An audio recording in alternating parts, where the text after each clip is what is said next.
Hi, I'm Sarah. And I'm Rena, and welcome to Biopic, a podcast story. This is a podcast where we dissect the good, bad, ugly, and absurd of this specific genre of motion picture, the biopic.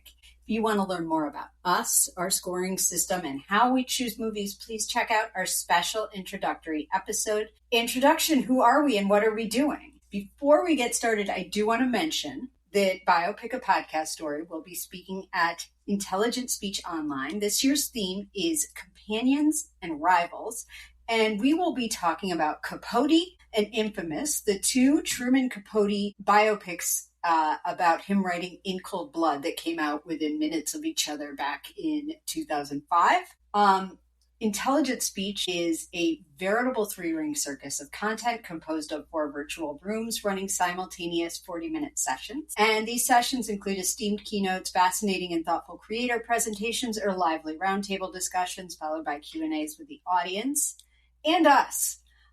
These Q&As, together with space and time for separate chats, create a unique experience in which members of the community can engage directly with the creators they follow.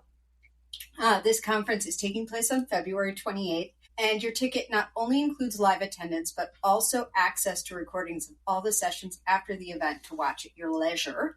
And tickets are available now at intelligentspeechonline.com, and we'll put that in our show notes. Yes. And to get 10% off, enter the code BIOPIC. That's BIOPIC. Yep, we're doing great.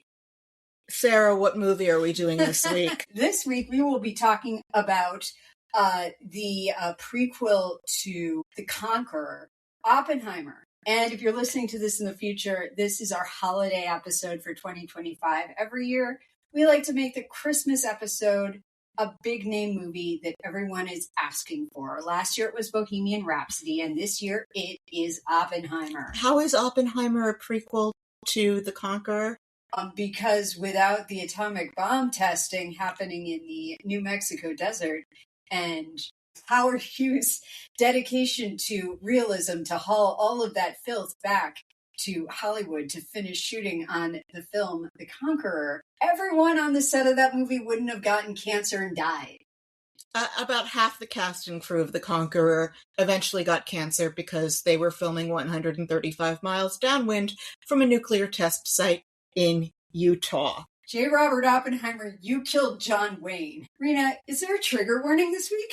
This movie contains depictions of and/or references to nuclear war, anti-Semitism, the Holocaust, suicide, communism, academia, the Ethical Culture Society, World War II, atom bombs, hydrogen bombs, radiation, or Sanskrit, premarital sex, bongo drums, chain smoking, Harry Truman, Nazis, Hiroshima, Nagasaki, fellow travelers, socialism, HUAC, mushroom clouds, conservatives, backstabbing, paranoia, egos, Albert Einstein, copious alcohol consumption, actual dysfunctional alcoholism, presidential cabinet meetings, complicated marriages, unions, limousine liberalism, resentful white Russians, polyglots, intelligentsia making naive assumptions, the military, cancer, and the United States of America. Did you mention bad parents in there? I forgot to mention bad parenting, and you see quite a bit of that in this movie. Oh, do you ever? And Rena, can you give us our spoiler warning? Spoiler warning. We are going to spoil everything, including possibly the major plot points in works of narrative art having nothing to do with this particular movie. Consider yourself warned. So some of the sources used in this episode include the podcast Star Talk with Neil deGrasse Tyson, the book American Prometheus by Kai Bird, article about Jean Tatlock, the tragic story of Robert Oppenheimer's Truest Love by Katie Rich from Vanity Fair, articles from Fourth Wall Content and FilmUstage.com, just about choice of color in movies, and just a lot of interneting. Before we begin, I would like to note that while he never won a Nobel Prize, J. Robert Oppenheimer's many achievements and accomplishments may possibly include inventing the hipster home Blackboard wall, and citing Kai Bird on this, as it describes how Oppenheimer redecorated in his house at the Institute for Advanced Studies in my hometown, Princeton, New Jersey. His predecessor, Frank Adelo, a scholar of Elizabethan literature, had hung on the walls framed prints of wistful scenes at Oxford. Oppenheimer took these down and replaced them with a blackboard that ran the length of the wall. You know who else, what other Peace Prize he never won was a FIFA Peace Prize. What a downer. Indeed. Sarah, can you please tell us a little bit about J. Robert Oppenheimer and about the 2023 movie Oppenheimer, starring Cillian Murphy as Robert Oppenheimer? I'm going to try and keep this as brief as possible, just because there's a lot out there about this guy from our friends at Wikipedia. Julius Robert Oppenheimer, born April 22nd, 1904, and died February 18th, 1967, was an American theoretical physicist who served as the director of the Manhattan Project's Los Alamos Laboratory during World War II. He is often cited as the father of the atomic bomb for his role in overseeing the development of the first nuclear weapons. He was born in New York City and obtained a degree in chemistry from Harvard in 1925 and a doctorate in physics from the University of Göttingen in Germany in 1927. Studying under Max Born. After research at other institutions, he joined the physics faculty at UC Berkeley and was made a full professor in 1936. Oppenheimer made significant contributions to physics in the fields of quantum mechanics and nuclear physics, including the Born-Oppenheimer approximation for molecular wave functions, work on the theory of positrons, quantum electrodynamics, and quantum field theory, and the Oppenheimer-Phillips process in nuclear fusion. With his students, he also made major contributions to astrophysics, including the theory of cosmic ray showers and the theory of neutron stars and black holes. However, I did not find anywhere in his bio where he wrote an end of term paper on the Cosby Show, which is something that he and I do not have in common. 1942, Oppenheimer was recruited to work on the Manhattan Project, and in 1943 was appointed director of the project's Los Alamos Laboratory, tasked with developing the first nuclear weapons. His leadership and scientific expertise were instrumental in the project's success. And on July 16, 1945, he was present at the first test of the atomic bomb Trinity. In August of that year, the weapons were used on Japan in the atomic bombings of Hiroshima and Nagasaki. To date, the only uses of nuclear weapon in conflict. In 1947, Oppenheimer was appointed director of the Institute for Advanced Study in Princeton and was chairman of the General Advisory Committee of the new United States Atomic Energy Commission. He lobbied for international control of nuclear power and weapons in order to avert an arms race with the Soviet Union. Later opposed the development of the hydrogen bomb, partially on ethical ground. His stances, together with his past associations with the Communist Party in the U.S., led to an AEC security hearing and the revocation of his security clearance. He did, however, continue to write, lecture, and work in physics, and in 1963 received the Enrico Fermi Award for contributions to theoretical physics. And the 1954 decision was symbolically vacated in 2022. And the movie depicts all of these events. So a little bit about the movie. Oppenheimer opened on a very celebrated weekend in July 11th, 2023, along with Gerwig's Barbie, making it the Barbenheimer weekend. It was a huge hit right from the jump. They had a budget of about $100 million, and it made $975 million in the box office. I just want to point out this is a 180-minute long film about events happening stateside in a war that was taking place 80 years ago. And it, along with Barbie, proved that people will go to the movies and see non-superhero content if it's good. And the Barbenheimer phenomena was just a brief moment in our very savage world in which we were all united and happy. For just a moment. Just a moment. So this movie's journey started in 2005. Sam Mendes wanted to adapt American Prometheus. That didn't happen, so the the option on the book bounced around for a long ass time. And even our old friend Oliver Stone was considering directing it, but ultimately declined because he, quote, couldn't find my way to its essence.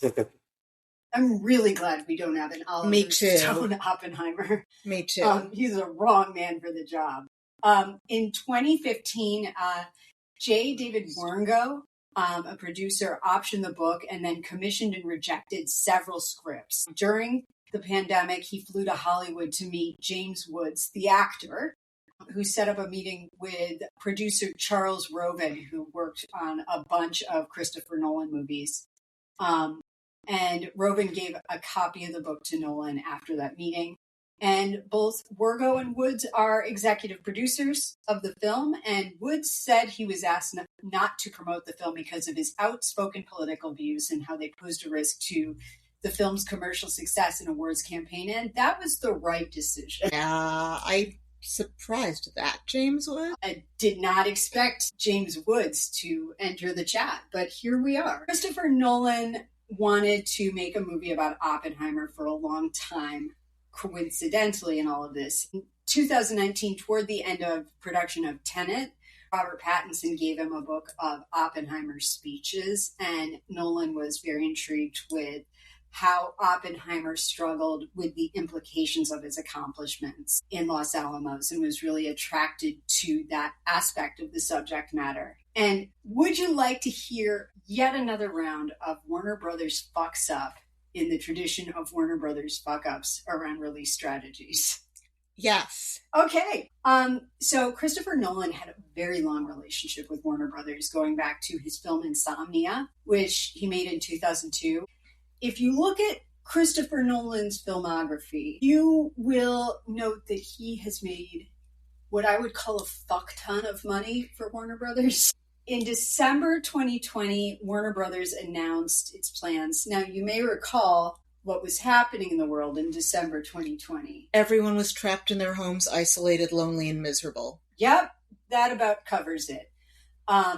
So Warner Brothers announced plans to give all of its 2021 films simultaneous releases in theaters and on HBO Max because of the impact of COVID-19 on the film industry. Christopher Nolan was pissed about this. He has always been a staunch supporter of traditional film exhibition and of seeing movies in the theaters. And he had also been left out of the shifting sands of the release strategy around his film Tenet, which came out in the summer of 2020. It had the misfortune of coming out in that time period, and as a result served as a test balloon for every other studio and every other film about how to and not to approach opening a movie during the pandemic, which is really unfortunate. So when it came time to announce that he was going to make Oppenheimer in 2021, he went to pretty much every other studio except Warner Brothers. Makes sense. It does. Worth noting, Paramount was ruled out early in the process due to the fact that they replaced their CEO with Brian Robbins, who, if his name is unfamiliar, he was an actor. He also directed the film Varsity Blues and a bunch of other stuff before becoming a film executive. He was a huge advocate for increased streaming service releases, and he is also a noted friend of Dan Schneider, the noted scumbag of Nickelodeon's children's exploitation factory.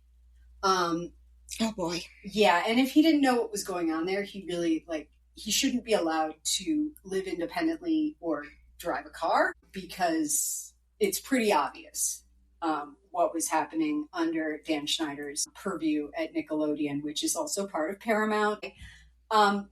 Nolan ultimately signed with Universal. He had worked with Donna Langley, who was the chairwoman and chief content officer of NBC Universal's studio group on a television series that ultimately didn't happen, that was going to be a remake of the BBC show The Prisoner from the 60s, which probably would have been pretty great. Maybe it'll still happen. And she basically said, this is what you want. You want a traditional film exhibition, and gave him $100 million to make this movie. And the rest is history. So that's some of the backstory. I think that Nolan made the right choice. Warner Brothers screwed up. They sure did. Once again, Warner Brothers messed up the release of a movie. So, with that, do you want to talk about this movie? Yes. So we open on the color orange and explosions and cut to the sharp, intense blue eyes of Cillian Murphy. He's fully transformed in this movie. He doesn't seem to blink a lot. No. And he also lost a lot of weight to play Oppenheimer. Oppenheimer was 5'10" and weighed 115 pounds, so he could give a lot of models a run for their money if he wanted to. Yes, and Murphy looks just like him. We're seeing him and getting a little bit into his world, but then we cut to black and white, where we see Louis Strauss, Admiral Louis Strauss, I'll have you know, is about to testify in front of Congress in sort of the rubber stamping of him getting a cabinet position in the Eisenhower administration. I am so obtuse and such a linear thinker and so literal-minded that while the internet will tell you how many people have observed that the film's color shifts are in color for Oppenheimer's POV and black and white for Strauss's POV, I read color to black and white switches as shifting times periods. The first time I saw this movie, which was on a little thing on the back of a seat on a plane, which, like Lawrence of Arabia, is absolutely how everyone should watch Oppenheimer. I was going to say Christopher Nolan would be thrilled to know that's how you experience this movie. For the first time, yeah. Yes. And then I watched it on your screen, and someday I will seek it out in theaters, because this movie is impressive. I didn't realize that I kept trying to think, oh, is this that this is now the future of the past, or the past of the past? But no, and the black and white scenes deliberately feel more claustrophobic, and what they're indicating is that Strauss has a much narrower worldview, and just how constricting his manner of thinking is, and how narrow. When you shift between color and black and white, I don't know if any films did this before The Wizard of Oz, but because we have that reference to black and white and to the color shift, I think that when directors use it, they know that it signals the protagonist is moving, or the viewer is moving between a sadder, troubled world and a vibrant, exciting one. And it's obvious enough from the visuals and the meaning we perceive in black and white versus full color, but I think that there's also an argument that directors who make this choice know that audiences will feel a Wizard of Oz reference in their understanding beyond what color shift means. And of course, I had no idea what I was talking about because I have no business doing a movie podcast without you. It's simply that it did not occur to me any time I watched this film that it was meaning to be a shift between the two men's points of view. Just as a reminder, I have no business doing a history podcast without you.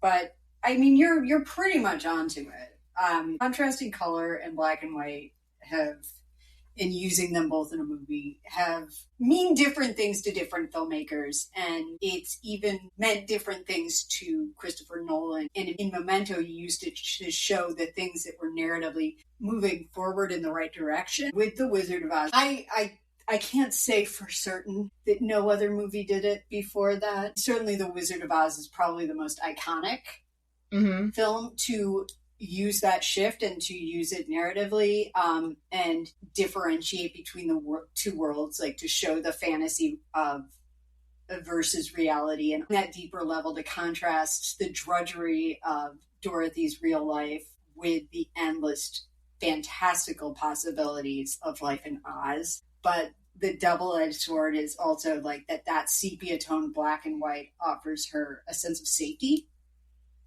and that is what she ultimately chooses. Of course, it is a dream. You don't really get to choose to stay in a dream, I don't think, unless you're on the poppies. Oz doesn't offer safety, and there's danger and awakening in Oz that she ultimately, backs away from. Another movie that does it that uses that transition really well is Pleasantville, which uses color to indicate a more complicated world. So I am very fond personally of how Steven Spielberg used it in Schindler's List, which is just that there is one little girl wearing a red coat, and you just see the red coat. It's the only color you see in the movie until the epilogue.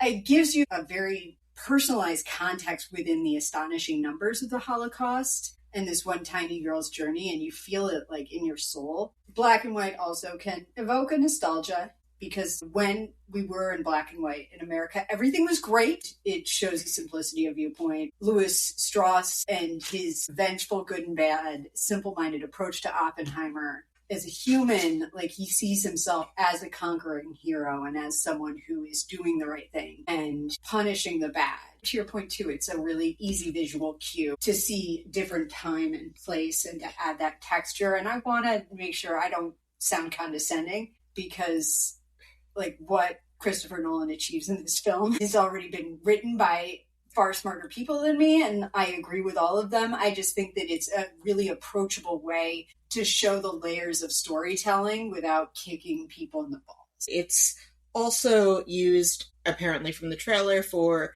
the Bruce Springsteen film that came out a couple months ago, Deliver Me From Nowhere, which we will get to at some point in 2026. The movie I've watched the most times that it's used in, where it's used much more simplistically, is a biopic that I've watched many, many times as a teenager and in my 20s, called Mrs. Parker and the Vicious Circle, where it's used to shift between her time at the Algonquin Round Table, coming up in that world, and her, like, from the mid-1930s onward, where we see that world she was in when she was younger was colorful. I don't know when we'll get to that movie, but it's one that was deeply influential on baby Rena. I have a question that just came to me in regards to Springsteen biopic.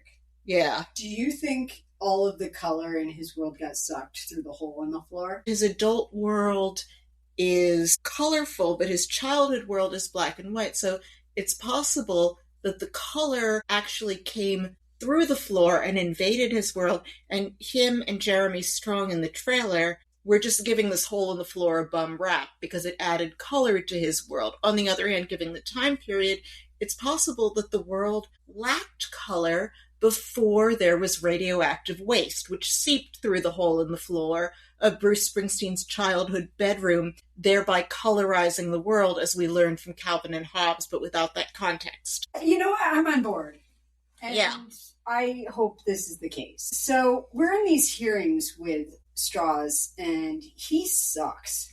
He is a petty, vindictive man who also thinks the world revolves around him. He has a chip on his shoulder, and when it's said that he's a self-made man, my reaction is, if you're going to be self-made, could you make yourself like a little less petty? He's hung up on them addressing him as Admiral. You know, people who really are all that don't really care about the title much unless it's clear they're being disrespected, which will brush right by them because they have a quiet confidence. We talked about this a little bit, just the fallacy of the self-made man. Anyone who says they're self-made is already a huge douchebag, because they are acting as if nothing that they could be wouldn't be possible if they hadn't done it, which, you know, that's not true. We saw Oppenheimer's hearings, which is he's speaking in a monotone. And now that I have been told, thank you, Internet, that color is Oppenheimer's POV, black and white is Strauss's, it's like, yeah, duh. I am super obtuse when it comes to the most common sense things sometimes. But Strauss is super fragile. I don't like being in his head. And we were saying, I think that Nolan even uses a narrower camera view because the screen feels so wide and open in Oppenheimer's scenes and then feels claustrophobic once it goes to black and white. Yeah, it feels like you feel very confined a couple of times in this movie, but certainly in those hearings that he's participating in. Throughout Oppenheimer's licensing hearing, it's not a grand event. It's basically like supposed to be like a rubber stamp meeting where you're getting your security clearance again. but it is turned into something much more ferocious and evil because of things that we'll get into. He's being very, very brutally questioned about his history, and it's our way into the Oppenheimer story. It's a good framing device. Yeah. Later in the film, there will be rapid cuts between hearings. Robert Downey Jr. is such an extraordinary actor, and it took him so long to get an Academy Award. I think he did about as well as anyone can do in an Attenborough picture in Chaplin, and he was definitely better than Al Pacino that year, but you never win the Academy Award for the film you're actually winning for. Yeah, that should have been Malcolm X's Oscar. Yeah. I played Snoopy in a production of You're a Good Man, Charlie Brown in college, and I'm pretty sure I was better than Al Pacino in Scent of a Woman in that. That is not a great Al Pacino performance. Hooah! Yeah. Oh. What's really exciting about this movie and what's propulsive about it, and I can't talk about it as well as I would like to because you just need to see this movie, is that when we're not hanging out with this douchebag, Straws. The Southern pronunciation to make him sound a little less Jewish. Even though Oppenheimer, well, the Ethical Culture Society where he attended school is started by liberal Reform Jews, and there's a lot of levels in here where Nolan must have done his research because there's a lot about the Upper East, Upper West, upper middle, and upper class Jewish experience here that is rich with specificity. And to my grandparents and great-grandparents' generations, that really rung true. It's notable that Strauss joined practically every Jewish organization there ever was, and I think they say he's chairman of the board at Temple Emmanuel. Oppenheimer, he's not religious at all. There is that contrast between them, and then the other variant where, when we get to Isidore Rabi, we'll talk about it. But yeah, so you had some notes here comparing this to Temple Grandin. It's wild sometimes how on this show we accidentally do things that bookend each other, even if they don't seem like they should. And this is another movie about someone who looked at the world in a way that was, and saw things that the rest of us don't see. And Nolan presents a visual feast of things that give us a way into understanding, like not understanding what he's seeing, because it's above my pay grade to even attempt to understand quantum physics and nuclear stuff and whatever. But he gives us a way in to understand the way that Oppenheimer sees things without having to explain them. Without us having to know what they are, we are able to see the way that he looks at things and the way that he sees the possibilities. And it's really wonderful, and it's arresting. And there's so many wonderful sequences of seeing how he looks at things. And we see him at school doing this. And it's just the combination of that and the music is very arresting and brings us into his world in a fascinating, all-encompassing way. Like, there's a reason why he wanted this movie to be seen in theaters. Mm-hmm. And I think also why you see a Nolan movie in theaters is because so much of it is about that visual spectacle. And like, sometimes the plots of his work, like, don't hold up under intense pressure, but it doesn't matter because it's not about that. And this one does. This is, I would say, probably a perfect movie just about. And it kills me to say this too, because my Lord and Savior Martin Scorsese also released a nearly perfect movie this same year, and this one is just the best movie that came out in 2023. Period. End of story.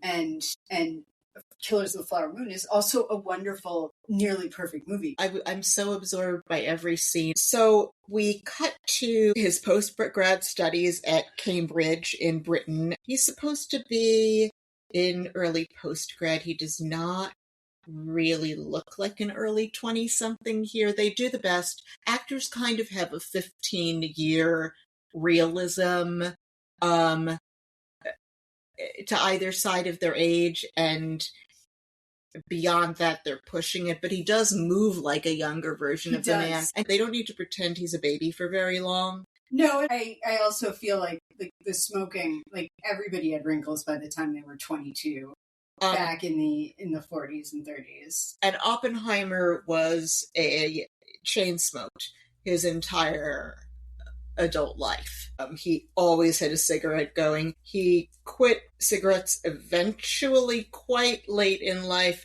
but he still smoked a pipe. I was just like, wow, look at all the places you used to be able to smoke. Congress. Oh, you just there were ashtrays everywhere. You wanted. And people accessorized their bad habit with vim and style. People could buy Cartier enameled flasks and cigarette cases and lighters and be shameless about it, and it felt glamorous. I wish I could wake up in a world where that didn't kill you and just enjoy the accessorization. Yeah, I'd love to smoke again. He's in the lab and everybody's going to go see Niels Bohr speak about quantum physics like you do. I'm trying to imagine having him come to your college instead of, the late Charlie Kirk, who's there to just engage in bad faith arguments. What a time. There was a time too, when Snooki from Jersey Shore on MTV was on the campus speaking circuit. America. When they're all rushing off to see Niels Bohr, his professor tells him that he has to stay and clean the plates. So naturally, his response to this is to inject potassium cyanide into his professor's apple. It's suggested that he hasn't been sleeping well. It's not a great way to die, and also that's totally the move of a completely stable person. The school does find out that he attempted to poison his teacher, so he takes some time off, goes to therapy. He doesn't get away with attempting to poison his teacher quite so easily, but I'm not really interested in seeing them stop the film for this. And he alludes later on to what happened. He wakes up and realizes, oh, maybe I shouldn't have done that, and runs to the professor's lab and runs into Niels Bohr there talking to his professor, and he's like, oh, you're actually very smart. And the professor's like, oh, hey, JK, maybe you are. Well, yeah, because the professor sees someone who he recognizes as his own intellectual superior respecting him. That's something that people sometimes have to see to reassess how they see someone. This movie is also chock full of the best actors on earth showing up for anywhere from 5 to 10 minutes of total screen time. I love what Kenneth Branagh does here, and I could watch this scene 1,000 times.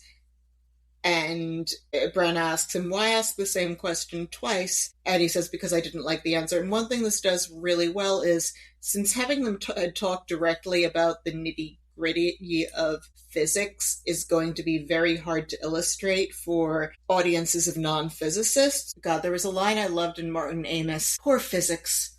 Nobody ever really understood her. It's true.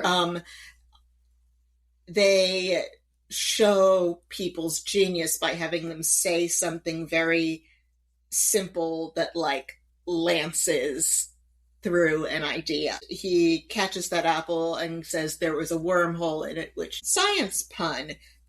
And also what Christopher Nolan is good at conveying here is the loneliness of genius, that people who are this smart walk around in a world where no one can interact with them on their level, where they're surrounded by idiots, aka us, who they don't see the world the same way, and that they don't mean anything by it if they speak bluntly or give offense, or that they're just how the intellectual 1/100th of 1% has their isolation simply from just that they see the world differently. This movie is wall-to-wall unhappy people.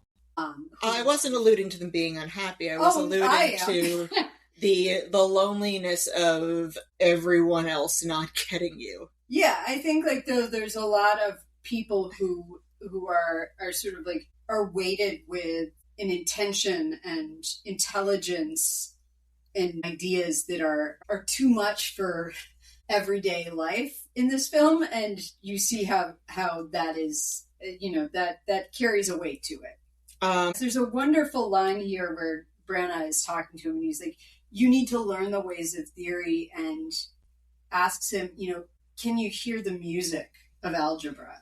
And I loved that.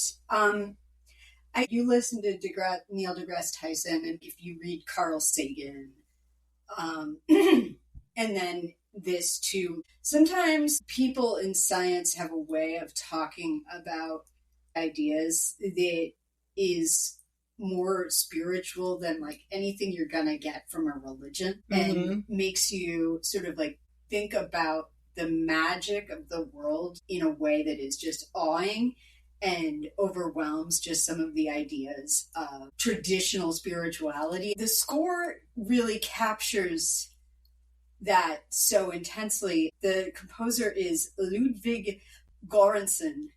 He said, the score is integral to the film. He estimated that the score is played for at least 2.5 hours of the movie, which I think is a fair estimate. The music is very evocative and consistent, and a very like impactful part of kind of like getting inside his head and seeing the world from his view. Kenneth Branagh tells him that he needs to get out of Cambridge, because being in the lab is not the place for him, and go to Göttingen in Germany, and then we're back to the hearing. Strauss is still testifying, and also sitting next to him in this scene is former child star and now adult working actor Scott Grimes. I just enjoyed seeing him there. He was in a ton of teen mags when I was a kid, so he's there as his aide. That's neither here nor there. And he was just, explaining more about why does he even know Robert Oppenheimer. We see baby Oppenheimer in Germany having a much more fulfilling learning experience. And we see the first meeting between Strauss and Oppenheimer, where Strauss wants to get him to lead the Institute for Advanced Study in Princeton, which, let me be the 100,000th person to explain, the Institute for Advanced Study is not a part of Princeton University. It just happens to be in the same town. They get confused, but not the same institution. Strauss is practically fanboying at him in this, and you see, he wants his approval so badly. He has no degree, but he's clearly interested in physics, and his family didn't have money to send him to a university, and I almost start to feel sorry for him. And as the film goes on and you see a lot more and more of Oppenheimer's interactions, one of the things is that all of the stuff that Strauss is oversensitive over, it's just Oppenheimer. He does this to everyone. And it's just science nerds being science nerds. And that intelligentsia are often frickin' arrogant and are neurologically missing a screw on some things about interaction or various sensitivities, or that maybe Oppenheimer is used to being around confident people.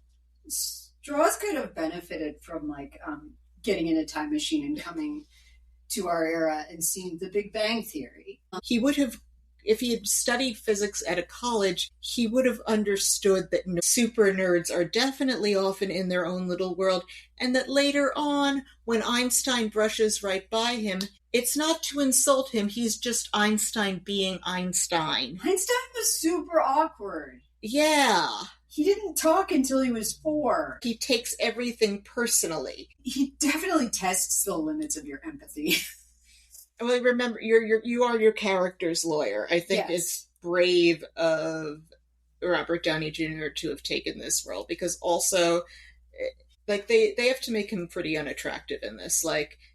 Any actor with a great head of hair who's okay with them majorly receding their hairline on film, that is lack of vanity. None of these guys have their real hair anymore anyway. Don't tell me that. I'm sorry. Don't. I'm going to forget you ever said that. It's the best not genetically their hair that money can buy.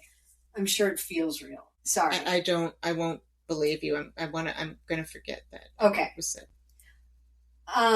But yeah, he's a little bitch. Oppenheimer mentions that his own father was self-made. His family was quite well off. Oppenheimer's father was a self-made man, but like Oppenheimer gave lectures to a geological society when he was like 7, where the guy who was corresponding with him didn't realize he was writing to a kid. Like, I mean, he's a smart dude.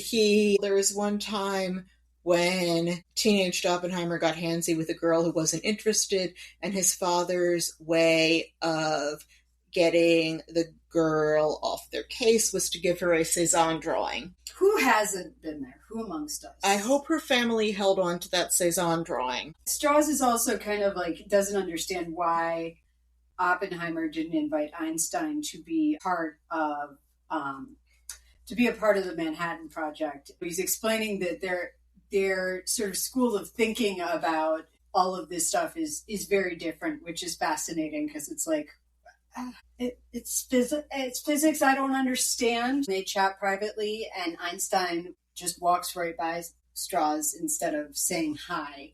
All of a sudden, Strauss is convinced that Oppenheimer said something to Einstein to turn him against Strauss, as if that's what these two guys are going to talk about. They do not care. These two dudes have way more heavy stuff on their minds than like this petty bitch. I mean, I'm sure if you said to him, like, yeah, they weren't talking about you, you petty bitch, that still wouldn't, he'd probably still try to ruin you. Yeah, he'd be like, why weren't they talking about me? We're back in these hearings, and we have our first appearance from the wonderful David Krumholtz, who is playing a fellow scientist named Isidore Rabi. This is in a flashback to 1928 from the hearings. But what I found myself thinking is, how much does Oppenheimer really lose compared to the Hollywood 10?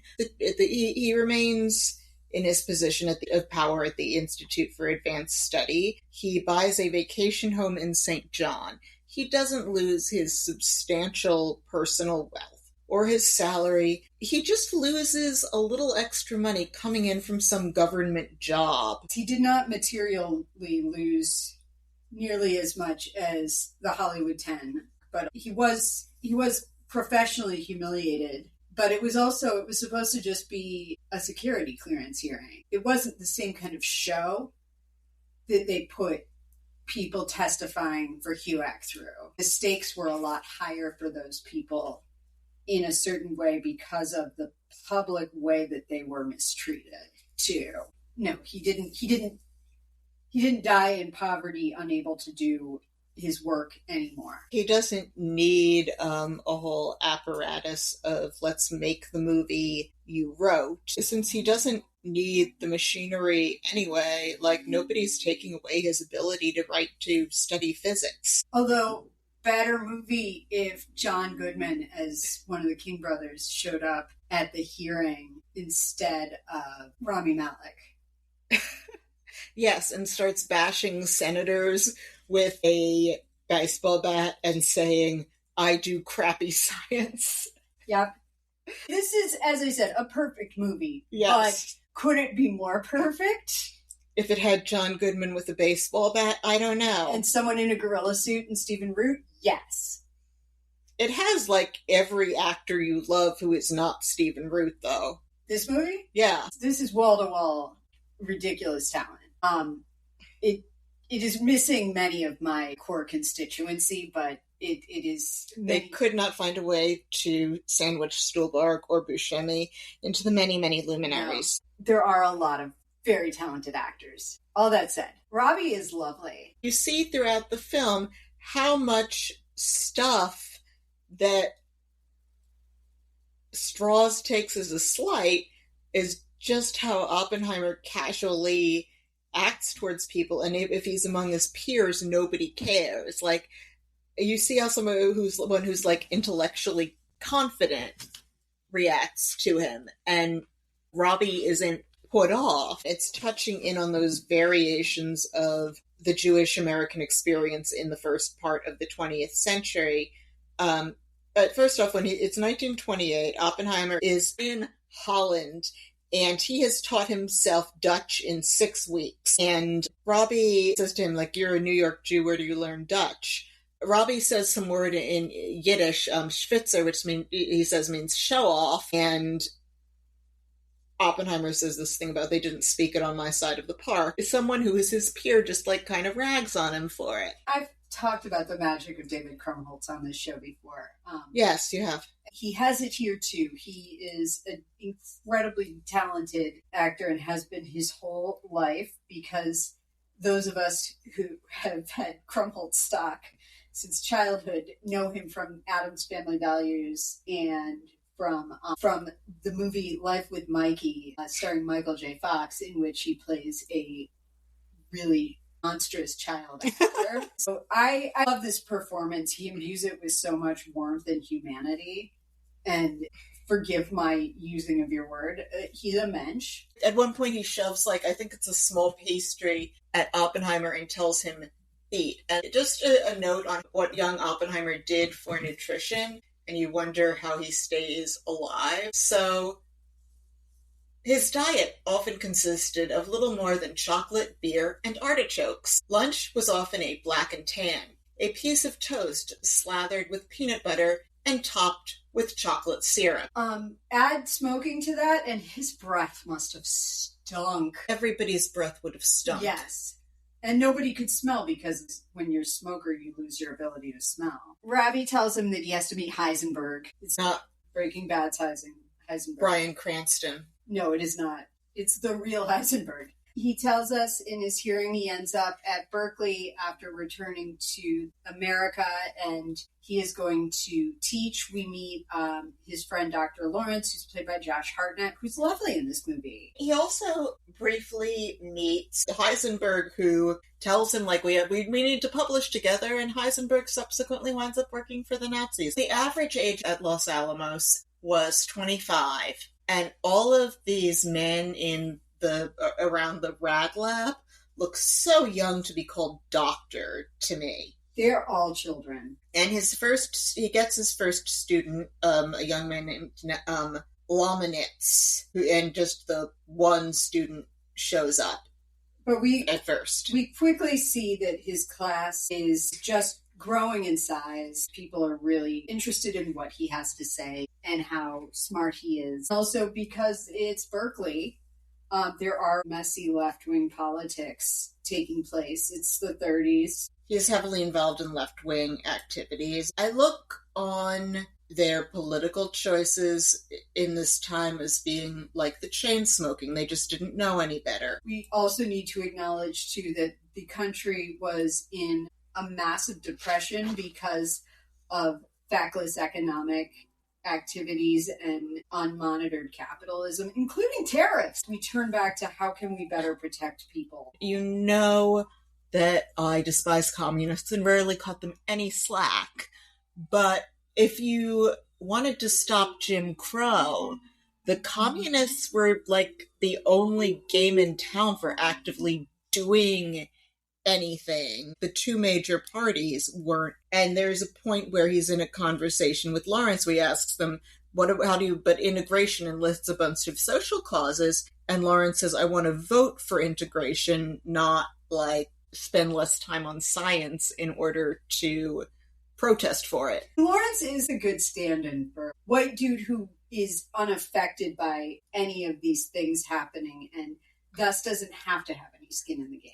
I mean, I see it more like Lawrence he's a pragmatist. He'd rather just have some candidate who says, I'm going to do this, who he can vote for practically within parties that actually stand a shot on a ballot of winning. I personally feel much closer to Lawrence than to anyone at the communist meeting. That's fair. I am just pointing out that Lawrence has the privilege to not give a shit. And I'll give someone a pass. Definitely if it's before we knew how bad Stalinism was, but on how could such smart people be such blithering idiots? Well, if you will recall from our episode on the death of Stalin had a really good PR apparatus in the United States. He did, and it took him falling for information to get out on just how bad things were. Yeah. But back to the movie.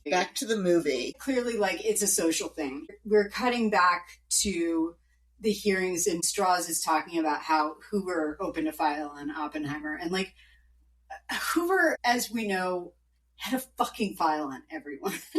Yeah, like scum, and, like, I guess thanks to FOIA, you can read the FBI file on J. Robert Oppenheimer. I looked at it, and the opening was 184 pages of records tabulating the records. I didn't even get into what they were actually recording. Their file on Kitty Oppenheimer is only about 18 pages. Like, I'm not flattering myself by saying that if Hoover were alive today, he would have a file on us. Why would he have a file on me? Why wouldn't he? I'm clearly the more conservative host. Doesn't matter. We have a podcast. Maybe you're a sleeper cell. I don't know. I'm just saying he saw bad in every single person who was out there in the world. So he had a file on everyone. But yeah, like you couldn't throw a rock and not hit someone who had a file on them by like 1975.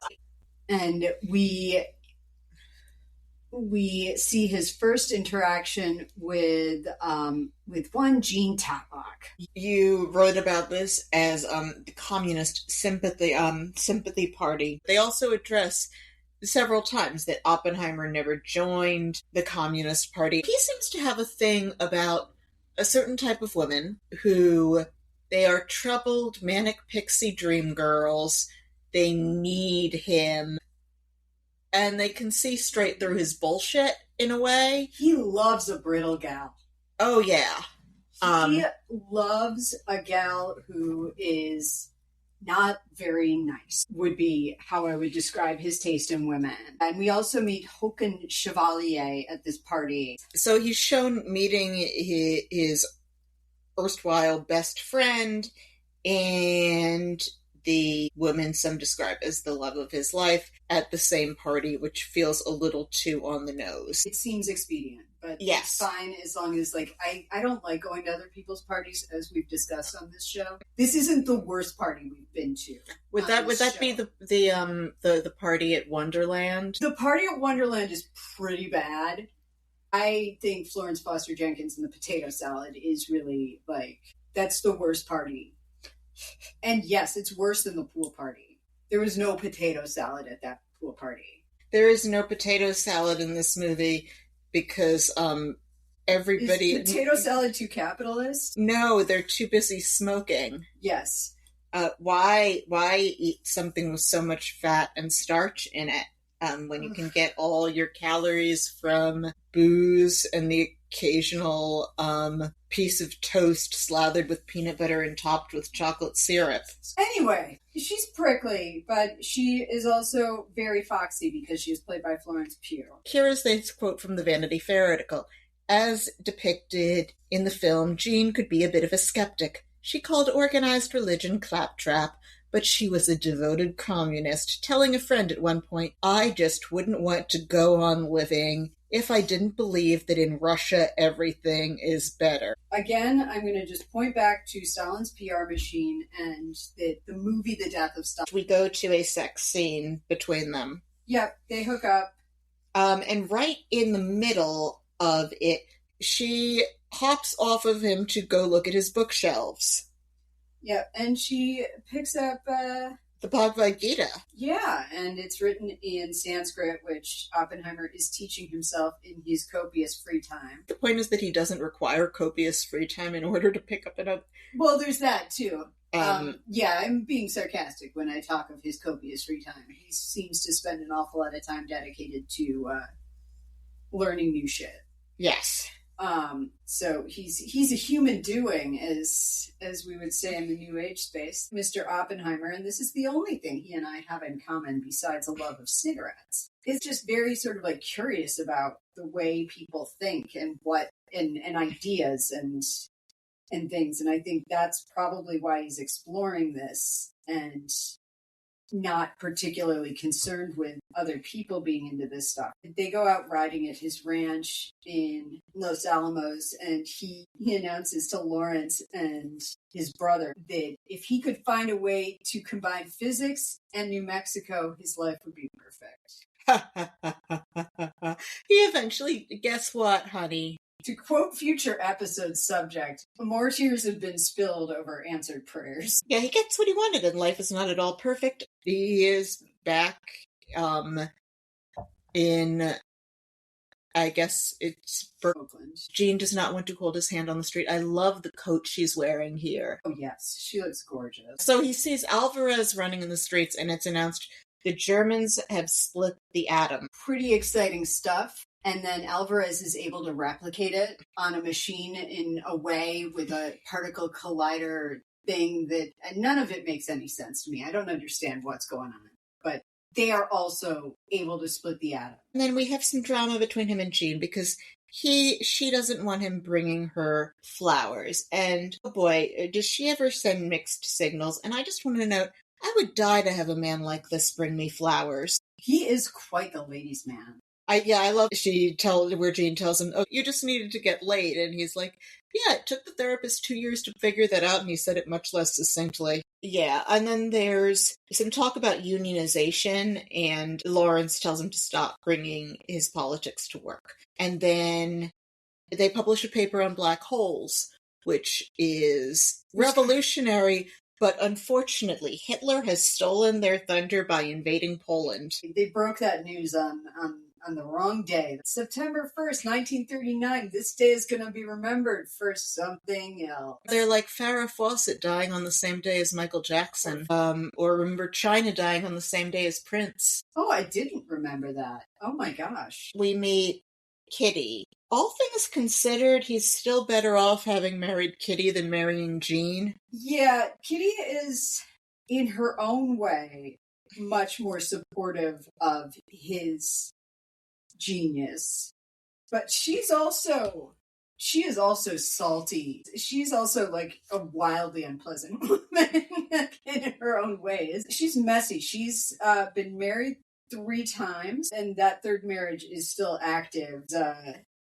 He nonetheless manages to impregnate her. When she talks about her life, 19 times out of 20 when we see a character talking about their life in an exposition style way, it doesn't work. But it does here. Totally does here, yeah. Nolan is just a better filmmaker. So Oppenheimer goes to tell Jean, who, she wants to have it both ways. She wants him constantly available, but she always wants to tell him no. She wants him around, but then she puts his flowers in the trash. She's just Little Miss Mixed Signals, and I'm gonna say it's not fair to him. It's not a great relationship, if it's even that. And I'm also just gonna point out here, what goes well with radiation is unions, if you've seen Silkwood. So I'm a little nervous about them trying to unionize the Rad Lab. The Rad Lab, yeah. And Lawrence is on this thing called the Project, and he wants to ask Oppenheimer to join the project, but his politics are going to be a problem, is the crux of the issue that we're getting to here. And he's telling him, you have to toe the line and lay low on your union stance, because what this turns out to be is, of course, the Manhattan Project. Oppenheimer, because he wants to help beat the Germans, agrees to cut ties to commies. And then we cut back to the Strauss hearings, and then to another thing where we hear Oppenheimer humiliating Strauss. We have another incident of Strauss feeling slighted by Oppenheimer. We also find out that the typical security issues that would have caused them to not have someone like Oppenheimer on this project had to be overlooked for the expedience of getting this project done, and the fact that the only people who could do it were these people who had really messy academic political affiliations. Kind of, in terms of like getting the best minds on things, it's kind of unfortunate for government, like that so many of the people they need have had radical political pasts. Well, I think it's also probably something to do with people going to school and learning about the world and wrestling with more complex ideas, and the resulting effect of that being that people don't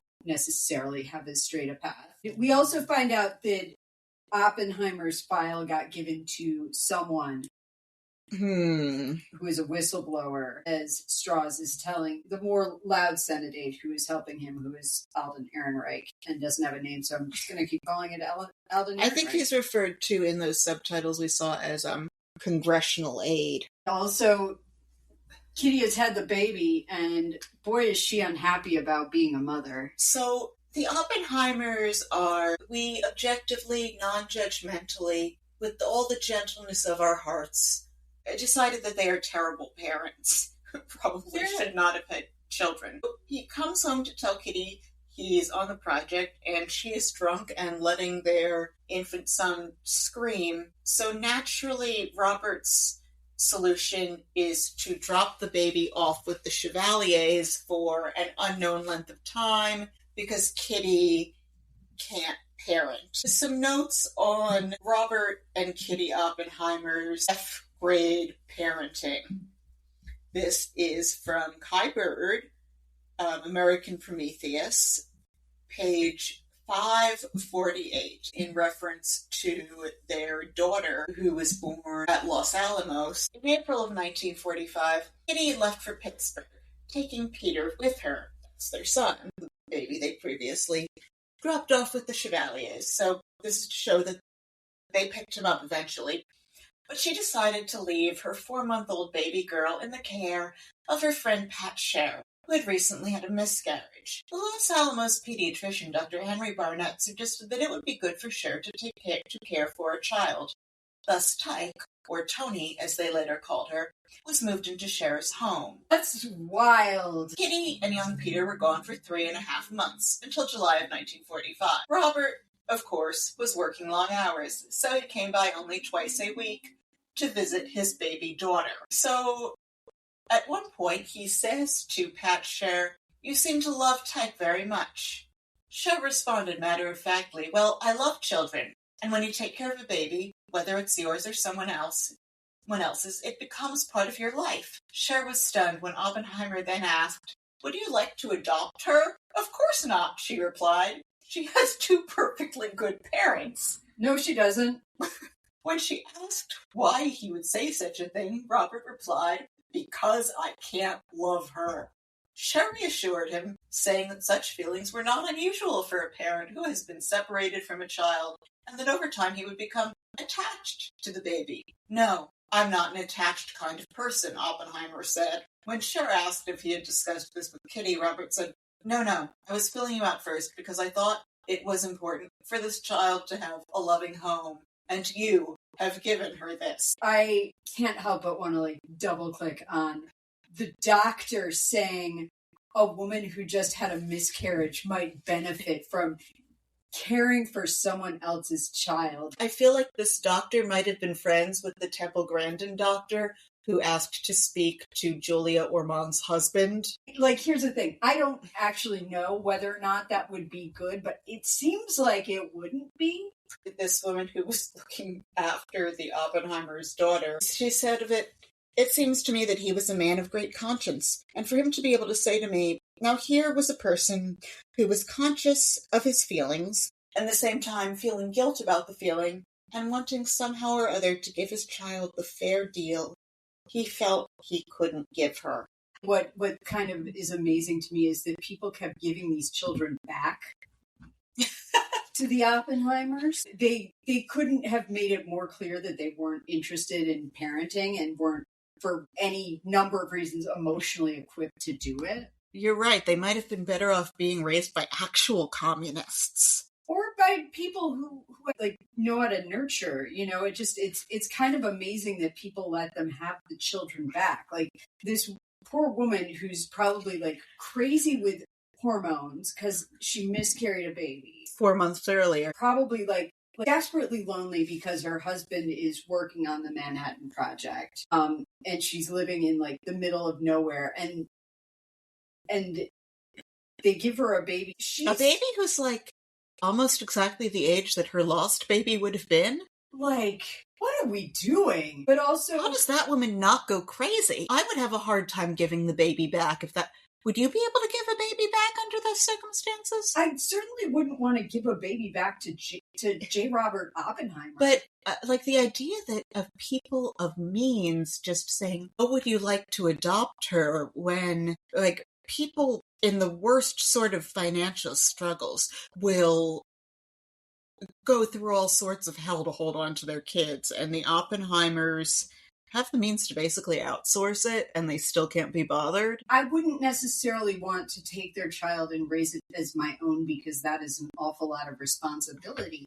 However, I would be reluctant to return the baby to a father who said, I really just don't think I can care about her. What he said, this isn't stated as a matter of opinion. He states it as a definite. Because I can't love her. There you go. If someone's like, I can't love that child, I would be like, there are other people who can take care of this baby.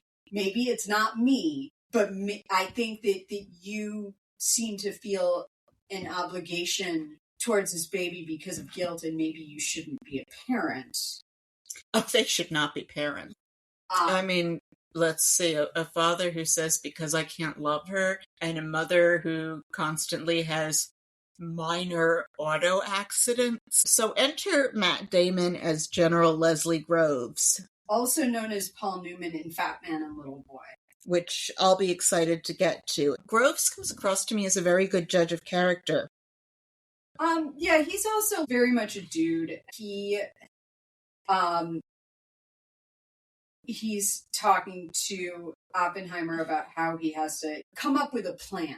He's like, I want you to come up with a plan, but I've also heard that you couldn't be trusted to run a hot dog stand, which, same, J. Robert Oppenheimer. I guess he and I have a couple of things in common. He does devise a sort of strategy that will put 4 different groups of people, scientists, at a crossroads where they can be connected to each other in a certain way. And he also says that Heisenberg is 18 months ahead of schedule. That anti-Semitism is their only hope in terms of slowing Hitler down from getting that bomb, because he's kicked a lot of very smart people out of Germany. Yep. They want Einstein to be wrong, so anything that is attributable to him... Yeah, they think like they don't really want to use it. Physics is like Jewish devil art. Yeah. So how do we de-Judaize this scientific discipline? This is mind-boggling. Oppenheimer says basically the same thing to Leslie Groves. I'm considering it, that he says to Strauss. Like, yes. I'm contrasting their scene, and in both cases, there's that kind of charming arrogance where he doesn't really mean anything by it. The things that make Strauss so oversensitive that he ruminates over them and feels this push to try to destroy Oppenheimer, he does the same shit to Groves, and Groves doesn't care. He's just like, oh, you guys are all nuts. Yeah, Groves just wants the best man for... And granted, Groves has gone to MIT. Groves graduated 4th in his class at West Point. Groves is an adept engineer. He knows enough to know what people he has to get and how to use them. That's also part of being a good manager and being a good leader, is knowing who the right people are to have in the room with you, making the decisions. Right. How to know who is smarter than you. His considering it results in him doing it, and he finally gets his dream of marrying physics and New Mexico. He builds a secret laboratory, and they have to build a full town around this lab in Los Alamos. They're bringing in some of the youngest, smartest minds. The average age at Los Alamos was 25. Oppenheimer is 39 when he takes on this project. This starts probably one of the best hour-long sequences in a film in the history of ever, because this is the start of like the getting the gang together and collecting all of the people and building the bomb. And it is just fucking perfect. Like, where it is like, are they gonna be able to do this?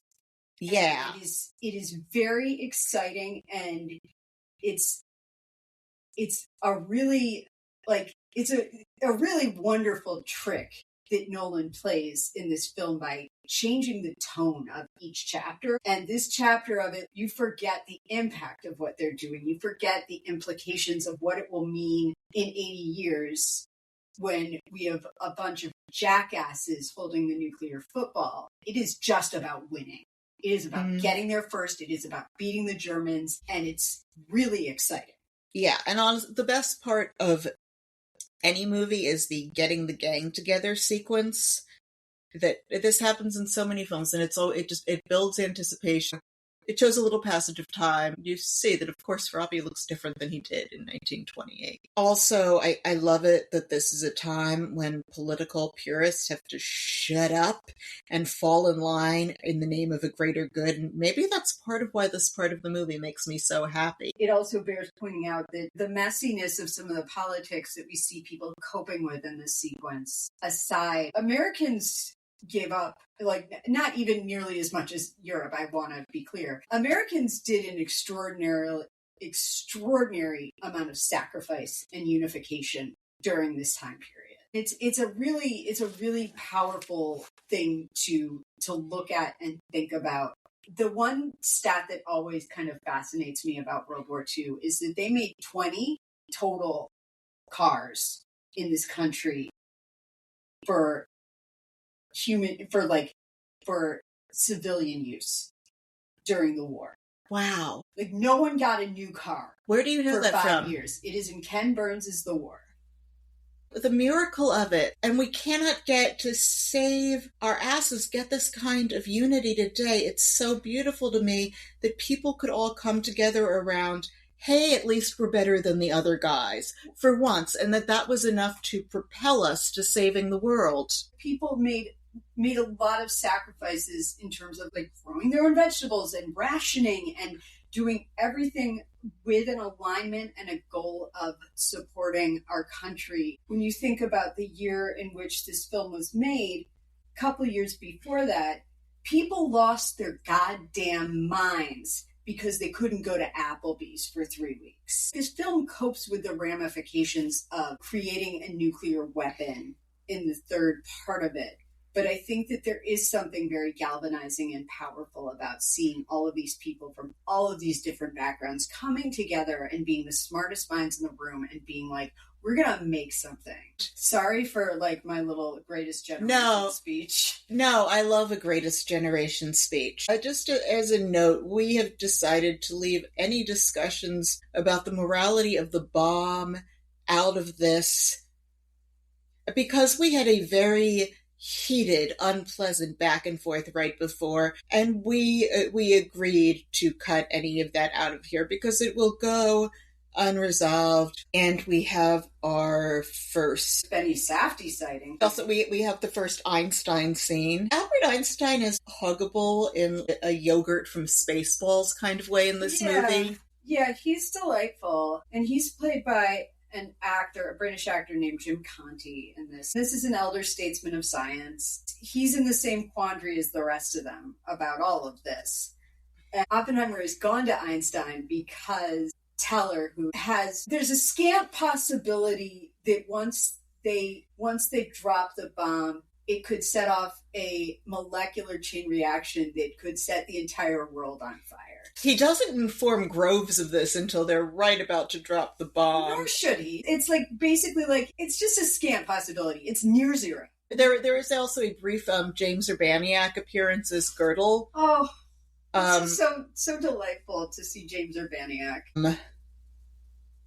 Einstein asks him, like, whose work is... And God, This gets you on the wavelength of some hint of what is it like to be that smart when you see what they're like interacting with people who they know are on their level. Just love that Einstein knows all the people too. That he's like, oh, Teller said this, and he's like, well, who said this? What is this other, and then he's like, he tells him who disagrees, and he's like, well, if this person says that it's wrong, then it's probably wrong. I just love the way that they're this tight little community that knows each other's work on this subject that I can't wrap my head around. Everybody should hate the Nazis, but Einstein has especially good reasons for hating the Nazis, given that he is a formerly German Jew who fled. And glad we got him out of there. Me too.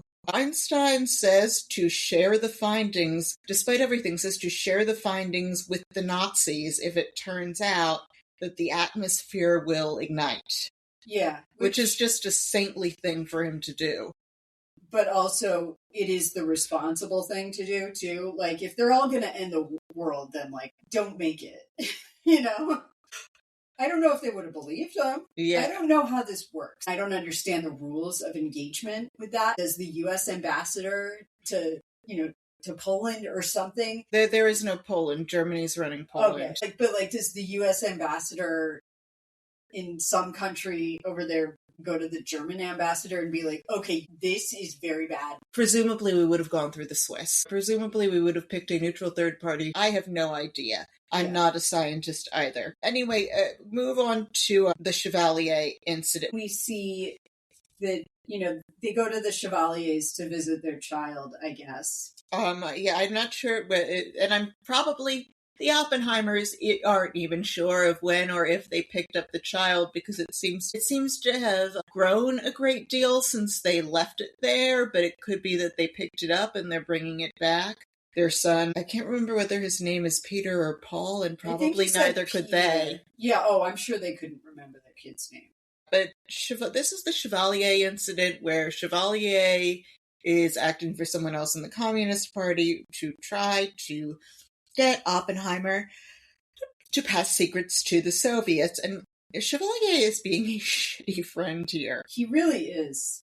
This is an interesting choice because they are supposed to be in the American Communist Party, in which case they shouldn't be given secrets over the Russians. No. But nevertheless, Oppenheimer doesn't do it. I wish they could take a cue from look at people who fled the Bolsheviks and see how happy they are about. Oh, we'll meet one of those in a bit. I think the pure evidence for the shittiness of Bolshevism is in what a monster it makes Casey Affleck's character, Boris Pash, into. Yes. We see, I think, another moment of Kitty being a terrible parent where she says, "The brat's asleep, time to drink," or something like that. Oh, she's a bad mother. They're bad parents.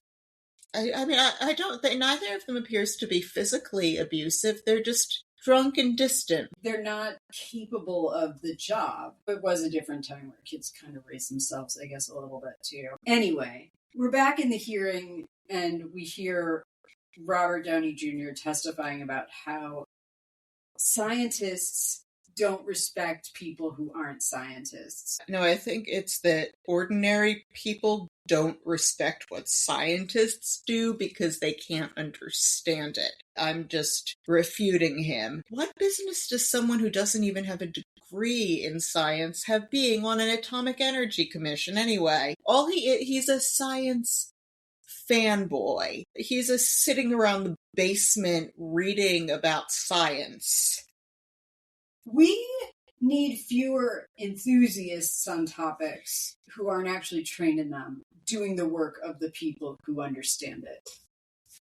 There's a moment here where I think we are quite used to seeing drama around people getting rejected from cabinet posts. They do have someone point out, no one has been rejected from a cabinet post since 19...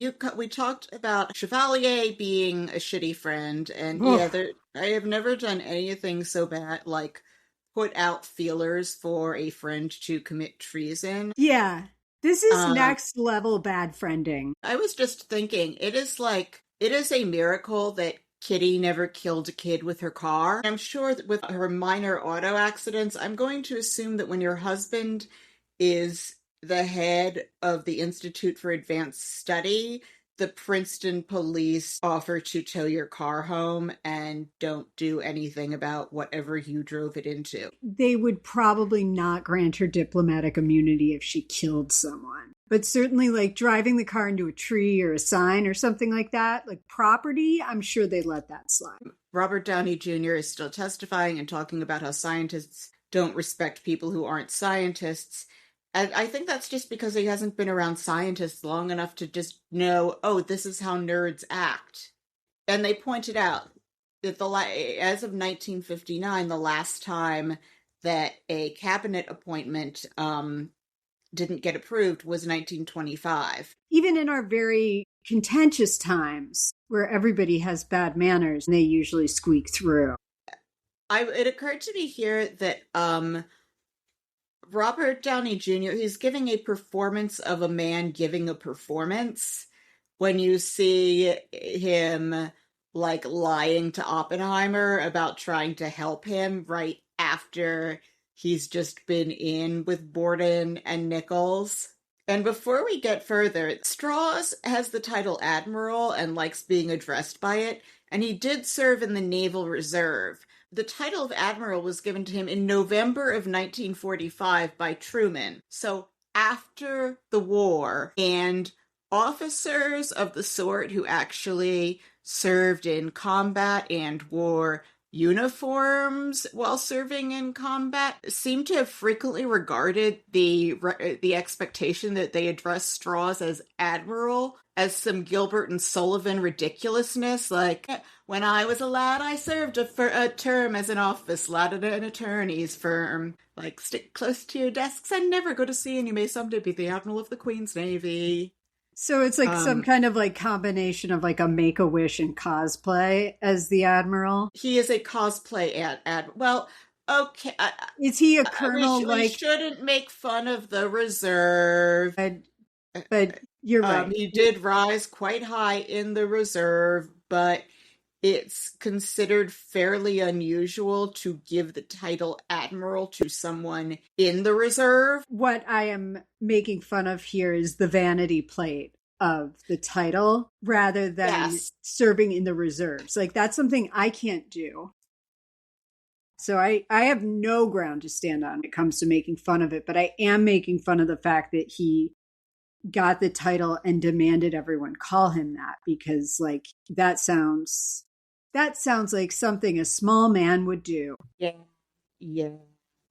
What Strauss doesn't realize is that the Chicago men are going to be to the left of the Los Alamos men. He assumes that Hill is like him and will be sore at Oppenheimer for not signing his petition, because you saw, like, Oppenheimer slaps that petition away and it clatters down onto the floor and Rami Malek has to scramble after it, and he doesn't, like, seem to hold that against him because he's not a tiny man.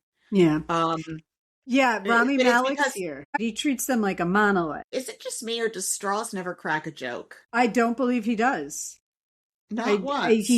He's a very self-serious person. We're going to have another very Rami Christmas here because we have Rami Malek. Oh, and at first it seems like, what's Rami Malek doing here? But just wait for it. He'll be back. We're talking about the size of this bomb too. And they're finally like, this is going to be measured in kilotons. Yes, we are now back into color in the war, and pardon if we don't mention every time, we are now in black and white. We are now in color. It is 1943. It is 1950. Yeah. Odds are, too, that anyone listening to this saw this movie. It made almost $1 billion.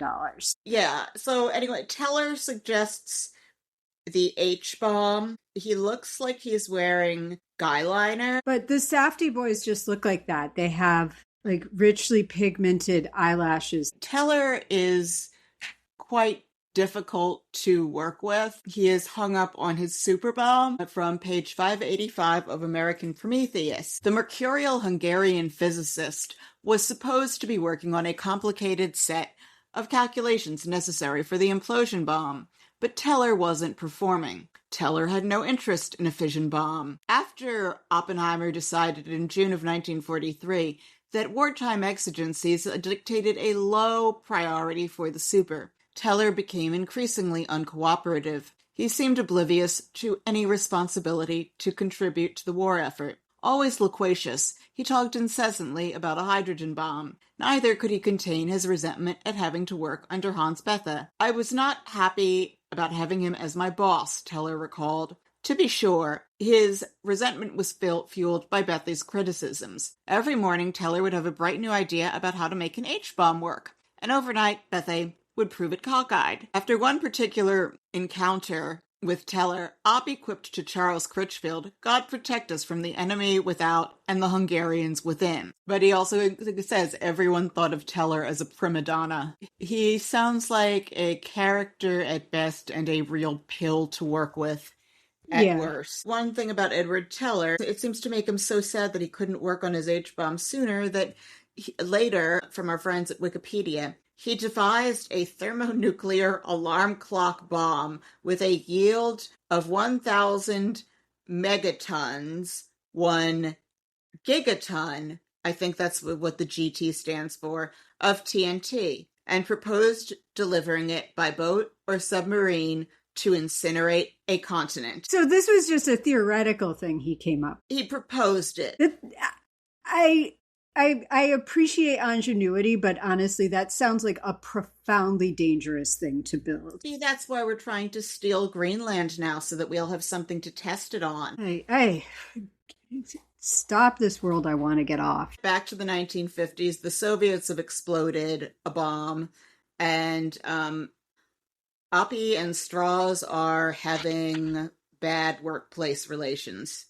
And Nichols is there for the party. Were there spies at Los Alamos? Of course there were. Of course there were spies there. Like, we saw how easy it was for Chevalier to just be like, hey, if you know anything and want to move it along, you totally can tell me. The spy that did give the Los Alamos secrets to the Soviets one of them was Fuchs, but there was another one who was a 19-year-old kid who he basically walked into some local thing, connected in some way to the Soviet Union, and gave them the plans and the information to whoever was randomly there. One of the things that comes up again and again throughout this movie is betrayal in terms of doing good things for a cause and then being shunted off and betrayed by that, whether that is Strauss or that's him sitting in these meetings. He built the atomic bomb and led the charge for that, which ended World War II. Whatever we feel about it, those are accepted facts that he did that, and then it ended a war, and decisively so. And then turn around and they're like, we're done with you and we're going to humiliate you. Einstein talks about being betrayed by his country. It's interesting how this sort of the transactional nature of the work that they do, that they're so passionate about, is so interesting how that keeps coming up in this movie. That particular Einstein encounter is the one that we have real documentation on happening, because Einstein also confided in other people about it. A thing I clocked in this scene was that it doesn't occur to Strauss that the Russians also have brains. It is true that there were two spies giving them secrets, but just that he and Truman seem to think that there's no way the Russians could produce a bomb without stealing from us. Yeah, we start to see little bits and pieces, this sort of rise of United States arrogance, too. Because Strauss thinks he's the smartest person everywhere he goes. He isn't. But Hill testified at least twice that I could find, and his testimony is blistering. I feel like when Christopher Nolan looked at that transcript, he realized that he had such a wealth of things to cherry pick from for Hill to say. Christopher Nolan, Kai Bird, and Martin Sherwin wrote the screenplay for this. It sounds like he didn't need a lot of help on that particular area of the screenplay. Then back to the hearings in 1954, and Groves shows up to vouch for Oppenheimer, and we're put into suspense as to whether Groves would appoint Oppie today when they ask him. Because it breaks from that, and we don't get back to that particular moment of the hearing for a bit. So we see a sequence here where he goes to see Jean again, and they sit opposite each other naked in club chairs in a hotel room. I'm thinking about chairs that I've sat in hotels. Basically should just bring like a hazmat suit and some plastic sheets every time I travel. And then we see the sequence where he's being questioned about Jean and their relationship, and suddenly he is naked at the table and they're having sex at the table at his hearing. It certainly like gives us a very visceral sense of how embarrassing and shaming this was for him. I liked how they handled this. Not just around getting to see nudity, but around like the metaphorical nakedness before the committee, and also the humiliation of Kitty is in the room. Kitty is really unhappy that he had to talk about this. Yeah.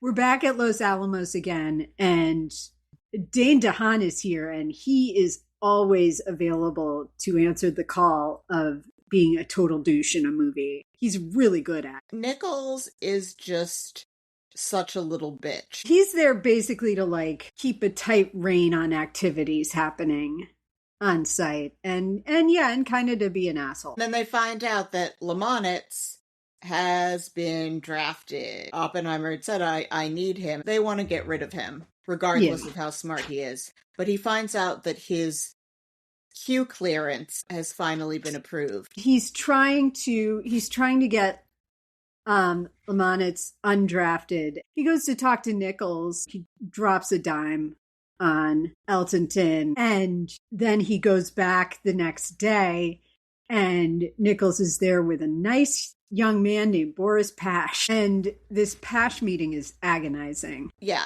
and Groves later says, I would never put you in a room with Pash. The note on Pash, his idea of how to deal with Lamonitz, really lovely person, this guy. Boris Pash, who had not only directed the wiretapping of Jean's phone, but had also proposed to interrogate Weinberg, Lamonitz, Baum, and Friedman in the Russian manner, and then dispose of their bodies at sea. He seems cool.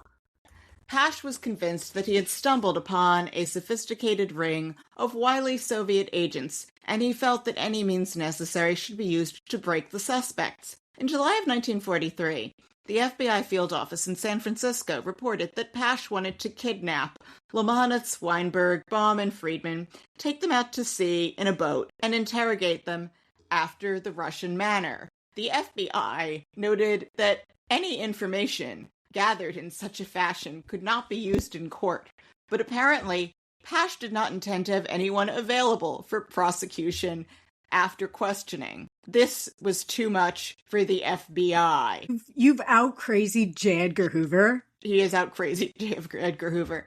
Pressure was brought to bear to discourage this particular activity. As we discussed in our Death of Stalin episode, it's not an admiration, but I have a respect for someone who can out-crazy the worst person operating. Kim and Beria would get along great. Yeah. But it's noted he is American-born, the son of a Russian Orthodox priest or bishop, I think they say. He went back to Russia to fight Bolsheviks. So, we see Pash inquiring, and he basically turns Oppenheimer into straws.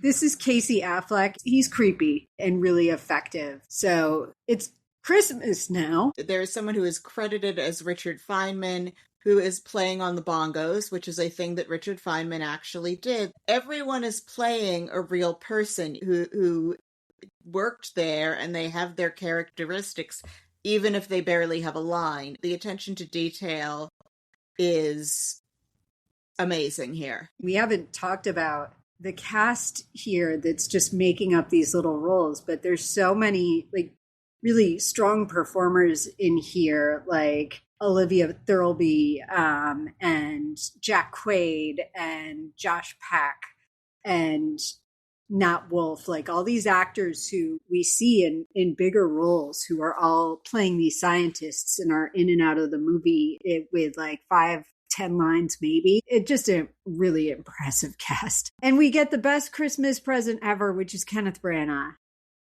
Yay! Bohr is back, and the look on Cillian Murphy's face when he sees him is exquisite. This is a really wonderful scene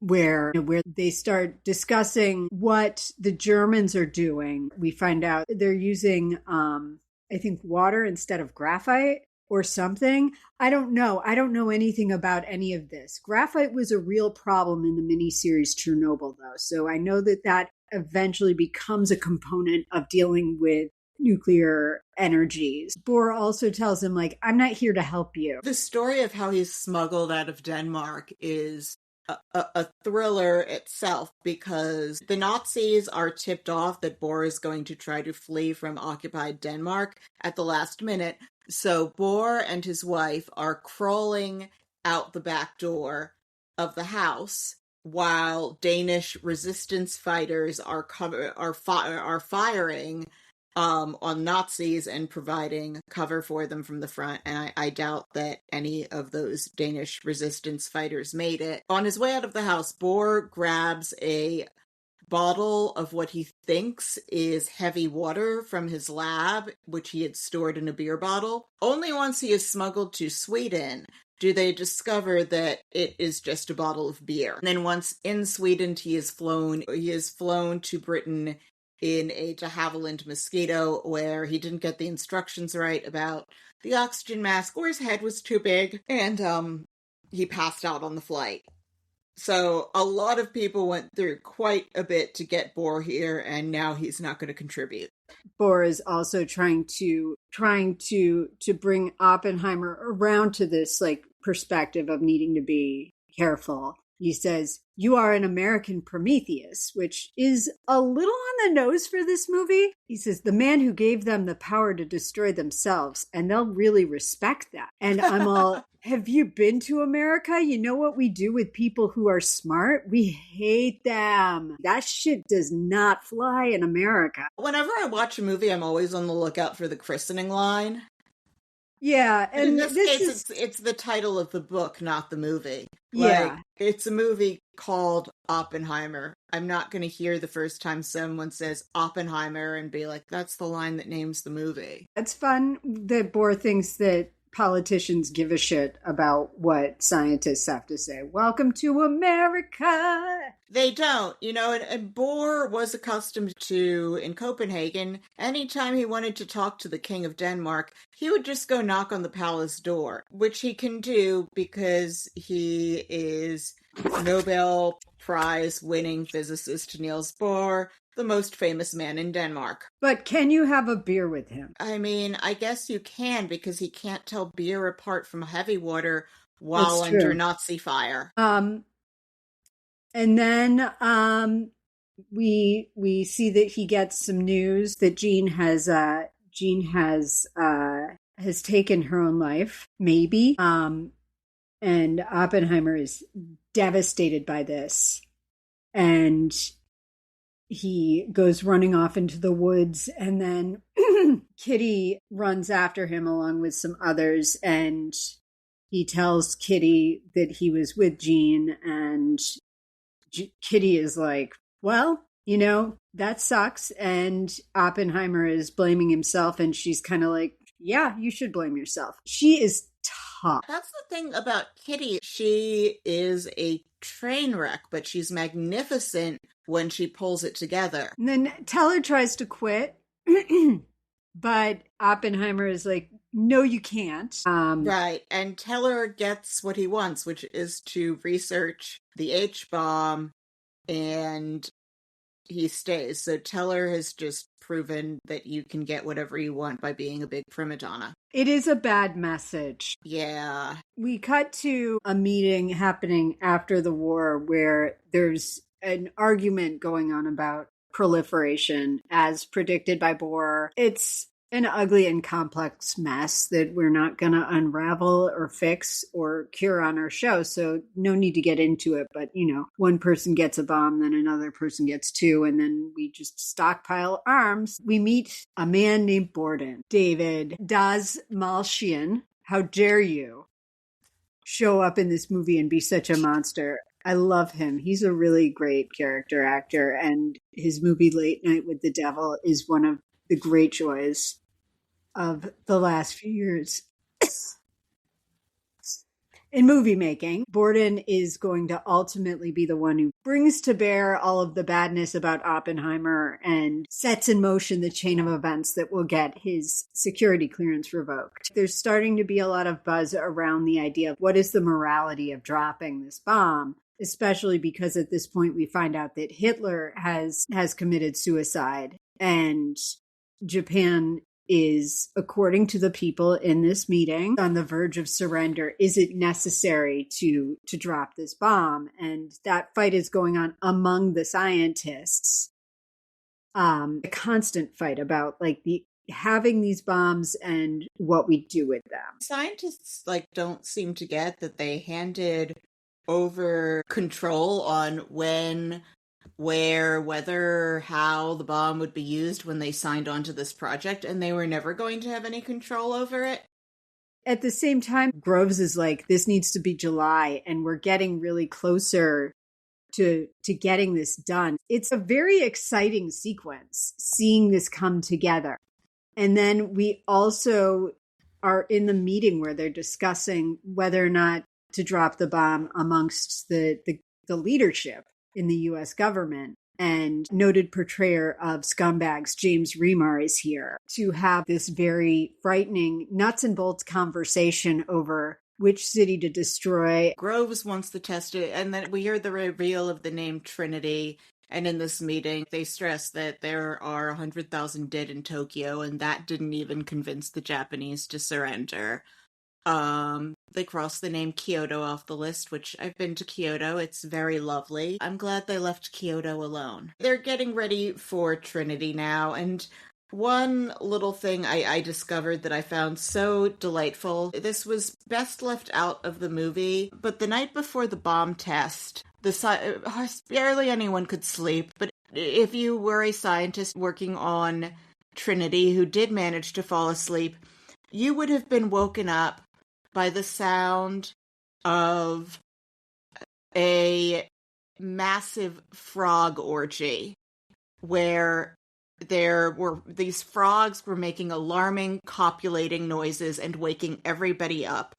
From page 634 of Kai Bird, that night, those few scientists who managed to sleep a bit were awakened by an extraordinary noise. As Frank Oppenheimer recalled, all the frogs in that area had gathered in a little pond by the camp and copulated and squawked all night long. Oppenheimer hung out at the base camp mess hall, alternately gulping down black coffee and rolling one. More important than radioactive fallout. I'd like to know how Christopher Nolan films a frog orgy. I'm sure he would have filmed it very elegantly. I was sitting here giggling and imagining how Nolan would film a bunch of frenetically wired scientists being kept awake by, frog orgy.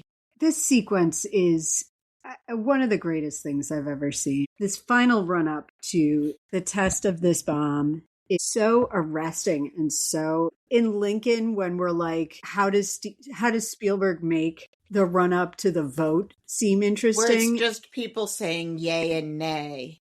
You know what is going to happen here. It's recognized American history that it worked. The excitement of this scene is so extraordinary, like the tension that he builds and the intensity of, is it going to work? Is it going to work? And there's something about being able to make like codified history that everyone knows into such a suspenseful moment. And it's beautifully put together and orchestrated in terms of watching everyone getting ready to watch it. And you have Josh Peck at the controls, like ready to press the button if some gauge goes below 1 or something. And he admits to Matt Damon, to Groves, like that there's just the tiniest chance that they could set off this chain reaction and destroy the world. Then there's this giant moment of silence as we see it work and the light. We were just talking about Threads last week, and this is essentially the Phantom Menace to Threads is The Rise of Skywalker, which, as I mentioned, The Conqueror is, of course, the sequel to this. So I guess that makes The Conqueror Clone Wars. This is a sequence that, to me, defines why people love and get excited about movies. It just explodes with possibilities. It's perfect. It's perfect. In that silence, we hear the repetition of the "and now I am become death, the destroyer of worlds," and the shockwaves, and it worked. And so there's some behind the scenes magic that I'm going to talk about here, because Christopher Nolan did not use any CGI in this sequence. He is a huge fan of in-camera practical effects. And so there was an assumption among many of his fans when we first heard that he was not going to be using computer-generated graphics, that he might have set off a real atomic bomb. That's just how real Christopher Nolan keeps it, that people would be like, maybe he set off a real nuclear weapon to get this shot. They filmed this in New Mexico. They built a special set where they mixed gasoline, propane, aluminum powder, and magnesium to create the explosion. They used miniatures for the practical effects, but the special effects supervisor, Scott Fisher, referred to them as, quote, bigatures, since the special effects team had tried to build the models as physically large as possible in order to make it look as real as possible. There was some forced perspective shooting in here, too, to make the models look bigger. And I don't know how, but all of the energy waves and the stars and the black holes and supernovas and visual, like the sparkling stuff, was also achieved through practical methods. There's just so many great moments of like seeing them like put the glass up to watch it. Like they had to watch it through glass panels. You see Teller like just put like gobs of that old school zinc heavy sunblock. Yeah, and sunglasses on and sitting in a chair to watch this happen. And we have this long silence where you just hear him breathing. But that moment where somebody talks about that they don't need to put the glass will protect them from the blast, and they ask, but what will protect the glass? That actually happened with Richard Feynman. Yeah. But in that moment when it goes quiet right before we hear Oppie's breathing, in that silence, I'm afraid what I thought about was, did you think about your bills, your acts, your deadlines, or when you think you're gonna die? Or did you long for the next distraction? I didn't get there myself. I guess that's what silence does now. But yeah. Chorus at ruined silence. It's so jarring to see that kind of silence in a movie. And or to hear it, because when a bomb goes off, you kind of expect to hear it, and you do, but not for a moment. And he's so happy, and he gets a message to Kitty, who is sitting at the kitchen table hating her life as her kids are screaming and she probably has a hangover. The code they have is bringing the sheets. Bringing the sheets. And she was hanging laundry on the way as he was leaving, so it's a plausible code. And she's very happy for him too. The great tonal shift that happens here that changes the way the movie feels while you're watching it.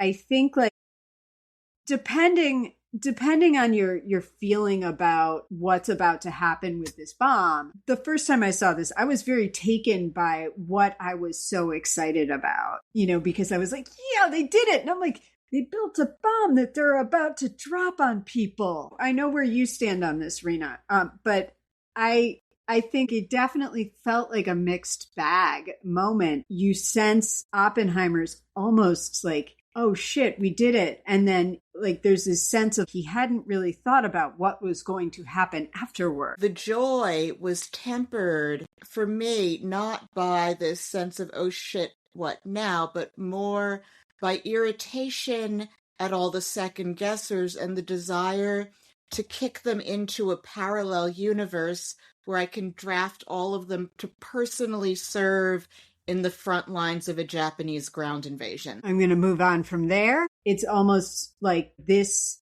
unlike the actual children, was Oppenheimer's baby, and it is being taken from him, and it is going to be, it's going to be deployed in a way that he does not have control over any longer. And I don't think that he contemplated, or at least the way the movie is playing it, there's sort of a sense of distress and not being prepared to manage what was to come, like just manage the feelings of letting go of this project. There's that scene of, with respect, Dr. Oppenheimer, we'll take it from here. And this is a little like pat on the head, aren't you cute, nerd clue that nothing he says matters from here on out to anyone with actual power. Intelligentsia doesn't have real power. It's like Strauss says later on about power stays in the shadows.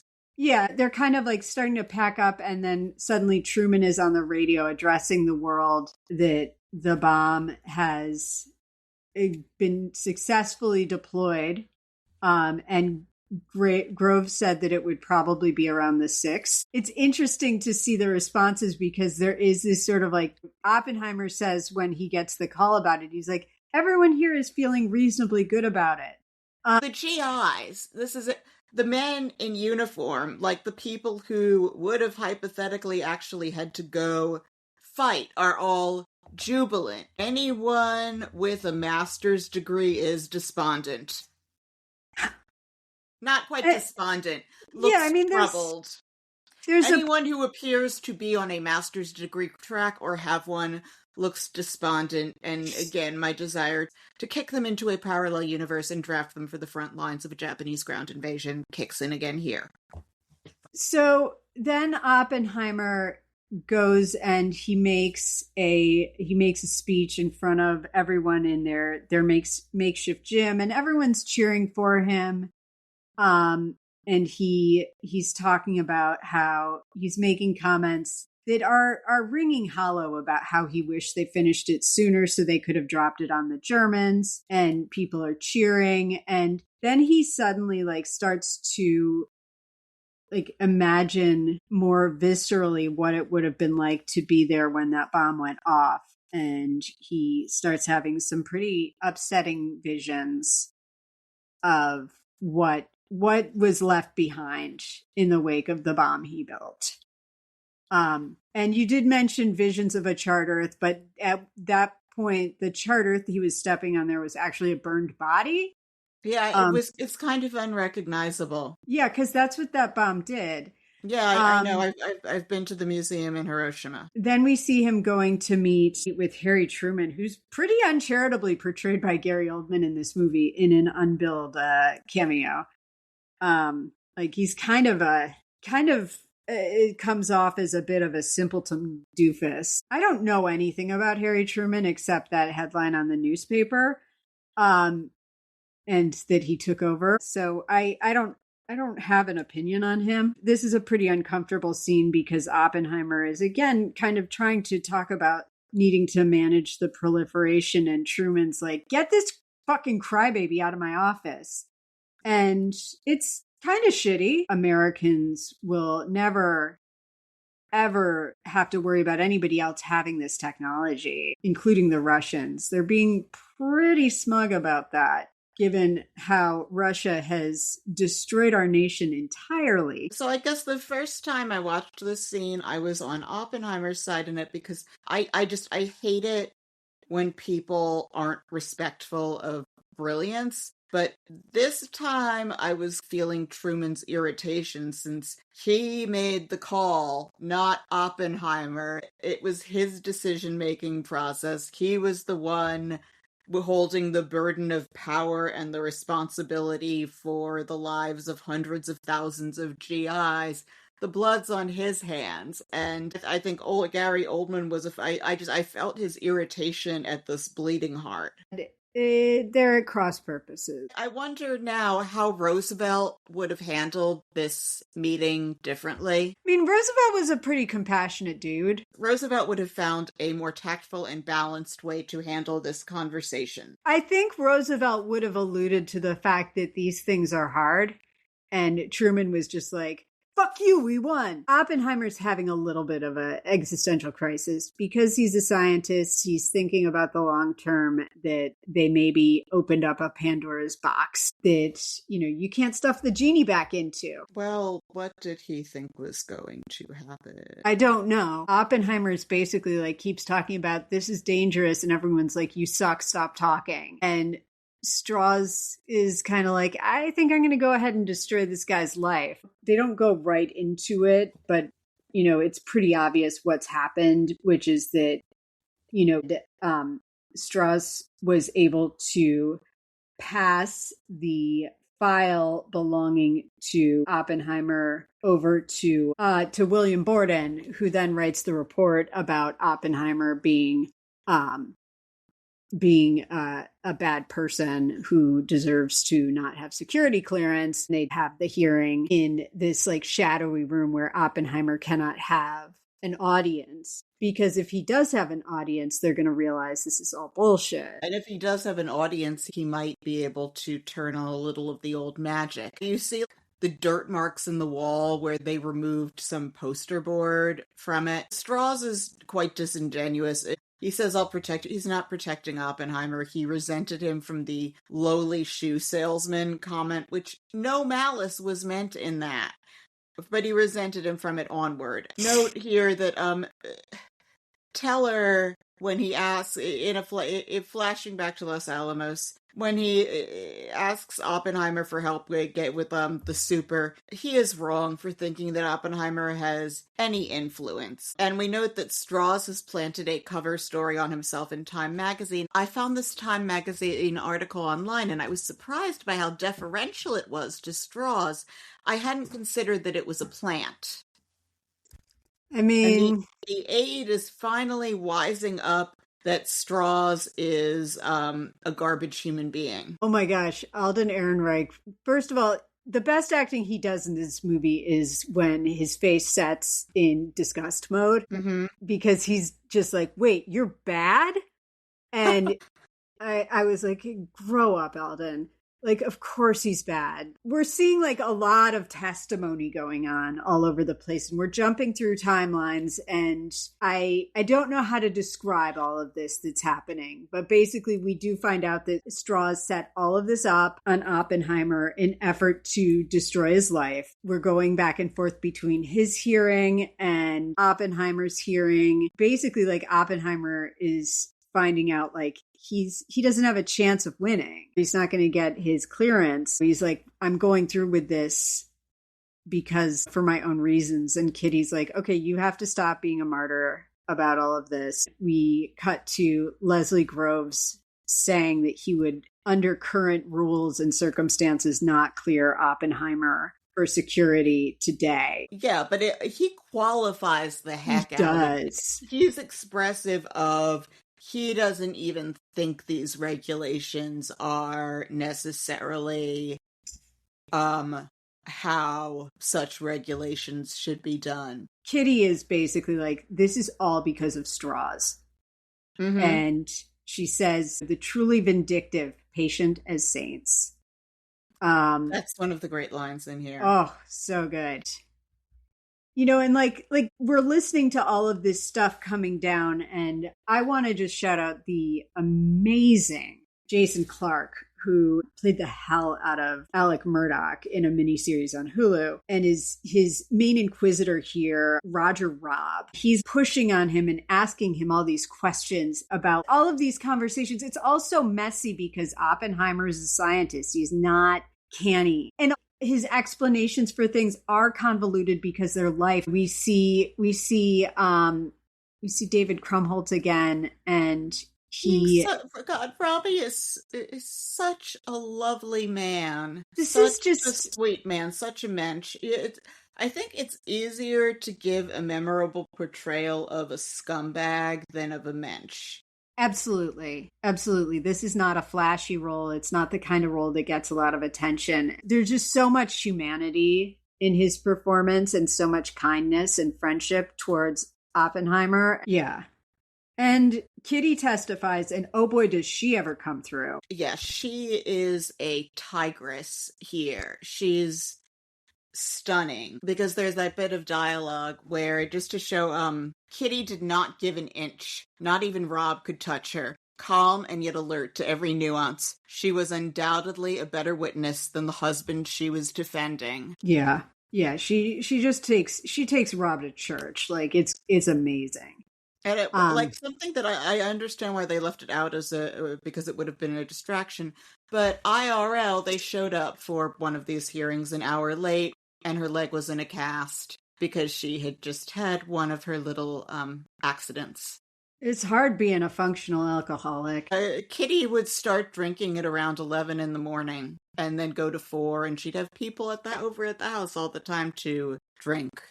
So we're also back at Strauss' hearing, and Rami Malek is back to remind us he is in the movie, and he is going to testify against Strauss, and he takes him to church. Again, Strauss, despite sitting on an Atomic Energy Commission, doesn't know much about the scientific community. He reveals his ego yet again. He's having a hissy fit. And I read some of the congressional record from 1955, and Oppenheimer wasn't the only reason why people disliked Strauss. There's also speeches on the record against his nomination accusing him of wrecking the Tennessee Valley Association and the Rural Electrification Program, which, yeah, LBJ would have disliked him for that too. And so Hill's testimony is blistering, and I found the record in the committee minutes, which go on for 1,100 pages.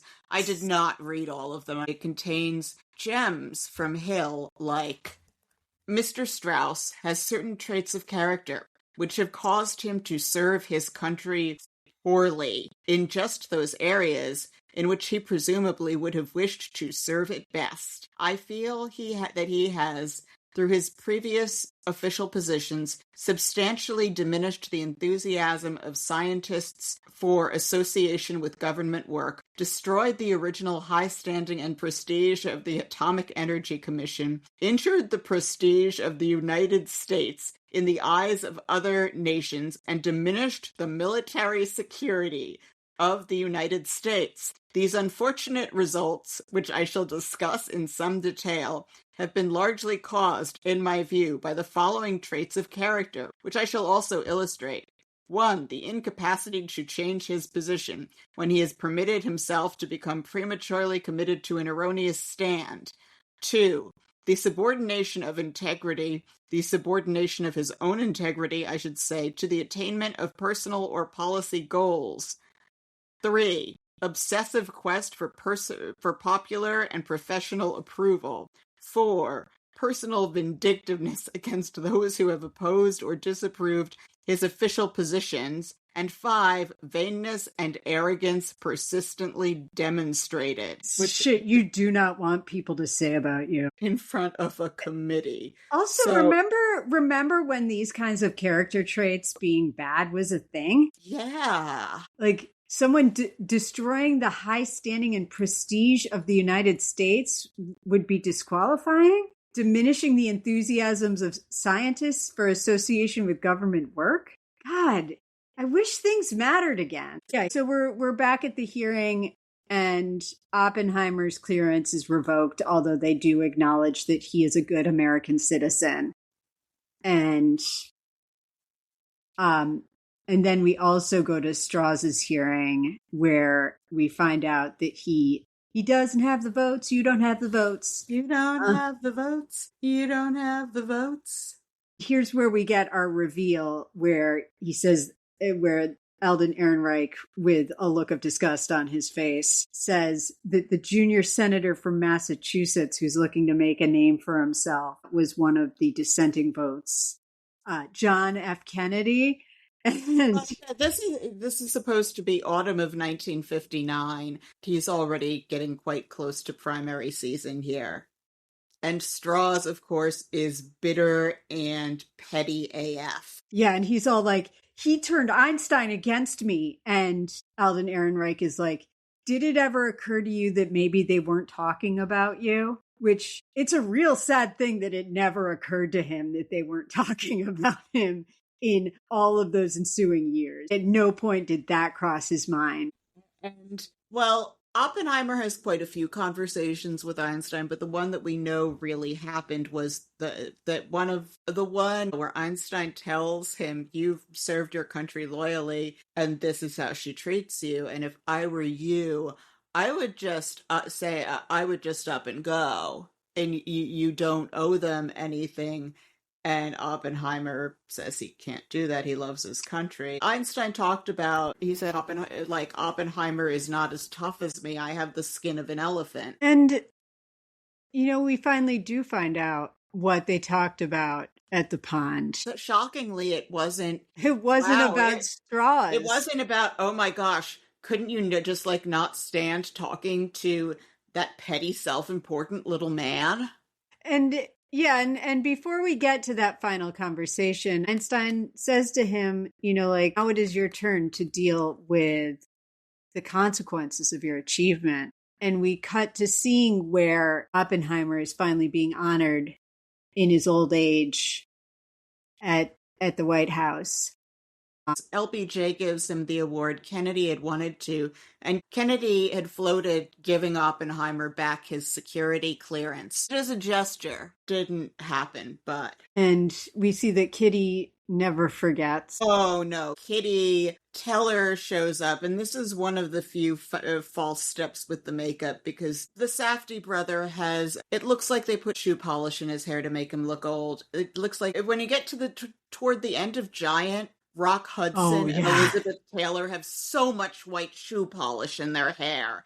And it looks like that's what's going on here. But it's one of the few times they don't get something right with makeup in here. James Dean looks like he's in a school play at the end of Giant. He is one of the least convincing old people in the history of film. Oppenheimer shakes Teller's hand and Kitty just cuts him off cold. And we're reminded she has something impressive in her. She's just too busy being drunk all the time to do anything with it. Yeah. And then we do find out what their conversation was that caused Einstein to not want to give Strauss his flowers in that moment by the pond, which is, Oppenheimer says to him, when I came to you with those calculations, we thought we might start a chain reaction that would destroy the entire world. And Einstein says, I remember it well. What of it? And Oppenheimer says, I believe we did. Yes, Robert Oppenheimer, not ultimately the person who chose to drop the bomb, but his role in the chain of custody of that project weighs heavy on him in this film and on the end of it. And it's a very unsettling ending and a really, ultimately unsettling but very thorough portrait of this person and his experiences. As I said, I think this walks right up to being a perfect movie in a lot of ways, in terms of the subject matter it discusses and how it discusses it and how it weaves together all of these bits and pieces of time and does so on, just does so with such pace and thoroughness and thoughtfulness and all of the subtext that's happening throughout the movie. The one thing that stops it from being perfect is Christopher Nolan leaving out that frog orgy. I mean, maybe when he does his director's cut. We'll see the frog orgy. Yeah. or at least hear it. I mentioned to you that like I went on Reddit today and there were a bunch of people hot taking about how not good this movie actually is. It seemed like contrarianism for the sake of it. I don't know how you can look at this contrarians. Yeah. And maybe it's not for everyone, but you can't tell me this isn't a really like outstandingly crafted film. Gorgeous. The layering of story. Robert Downey Jr. almost gets me to feel compassion when I see how hard he's fanboying at the beginning and like his disappointment that he doesn't get to have the Velociraptor scene from Step Brothers with Oppenheimer. It's an extraordinary film.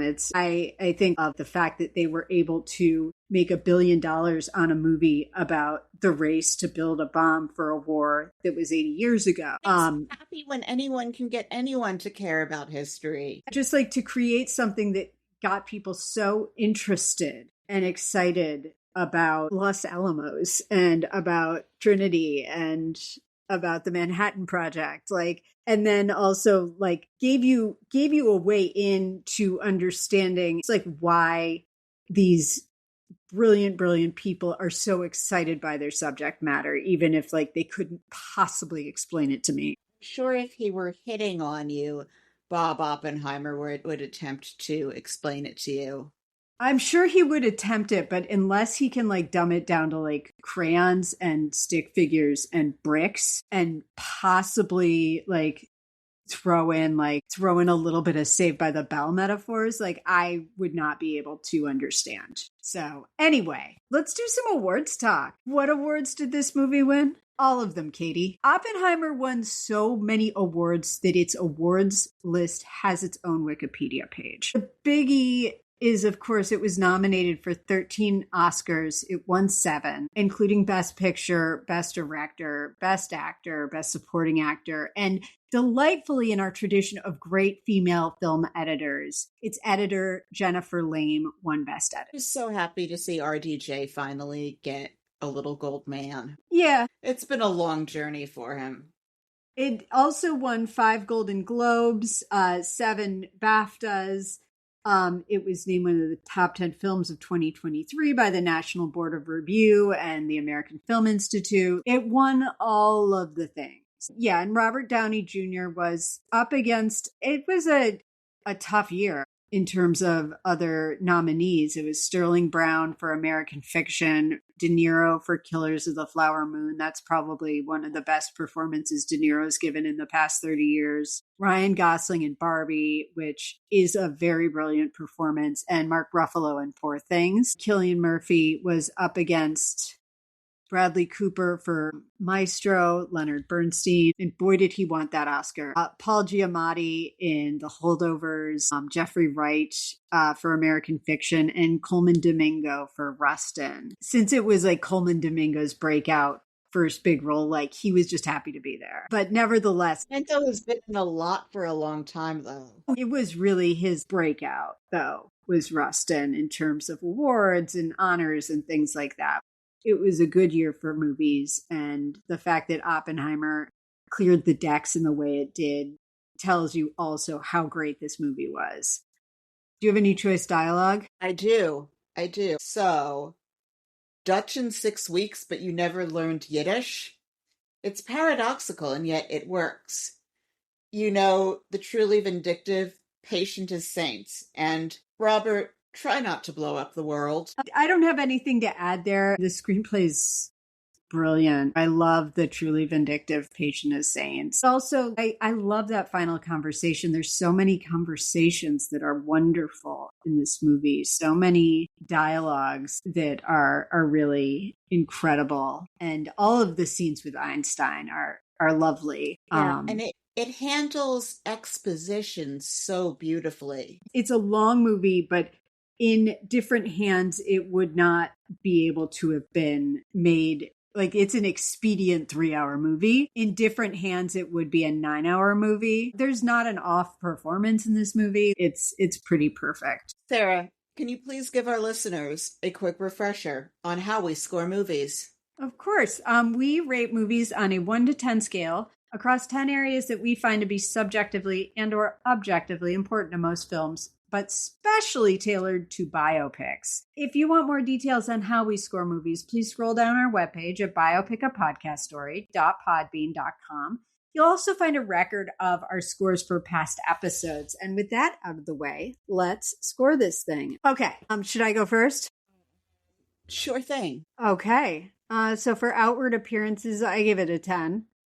Everyone looked incredible and very close to who they were playing. Acting and casting, I gave it a 10. Passage of time, I gave it a 7. It does get a little wonky in there in some places. Costuming, 10. Quality of the script, 10. Accuracy, 9. And the only reason I dinged it for accuracy, because they were pretty freaking thorough, is that there should have been more Jewish people in this movie. There were a lot of Jewish people in this movie. Actors, though, I meant. Oh, I don't mind not seeing Jews cast as Jews. Cases where that would bother me would be if someone were a Yemenite Jew and they cast a German and brown face.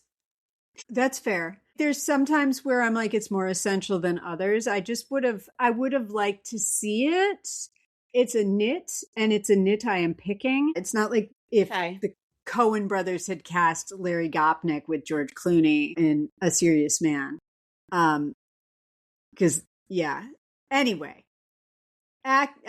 Storytelling, 10. Production value, 10. Production, direction, decision-making, 10. And do we care? 8. My score is 9.4. Okay. So, outward appearances, hair and makeup, 9.5. On reflection, it could have done 9.75. I think I over-dinged it for Benny Safdie's shoe polish hair at the end. For acting and casting, I gave it a 10. For passage of time, I gave it a 9. For costuming, 10. Quality of the script, 10. Accuracy, 6. There are a lot of conversations with Einstein that are wonderful, but there's only one of them that we know happened. For storytelling, 10. Production value, 10. Production, direction, decision-making, 10. Do we care, 9. All right. Total came to 9.35.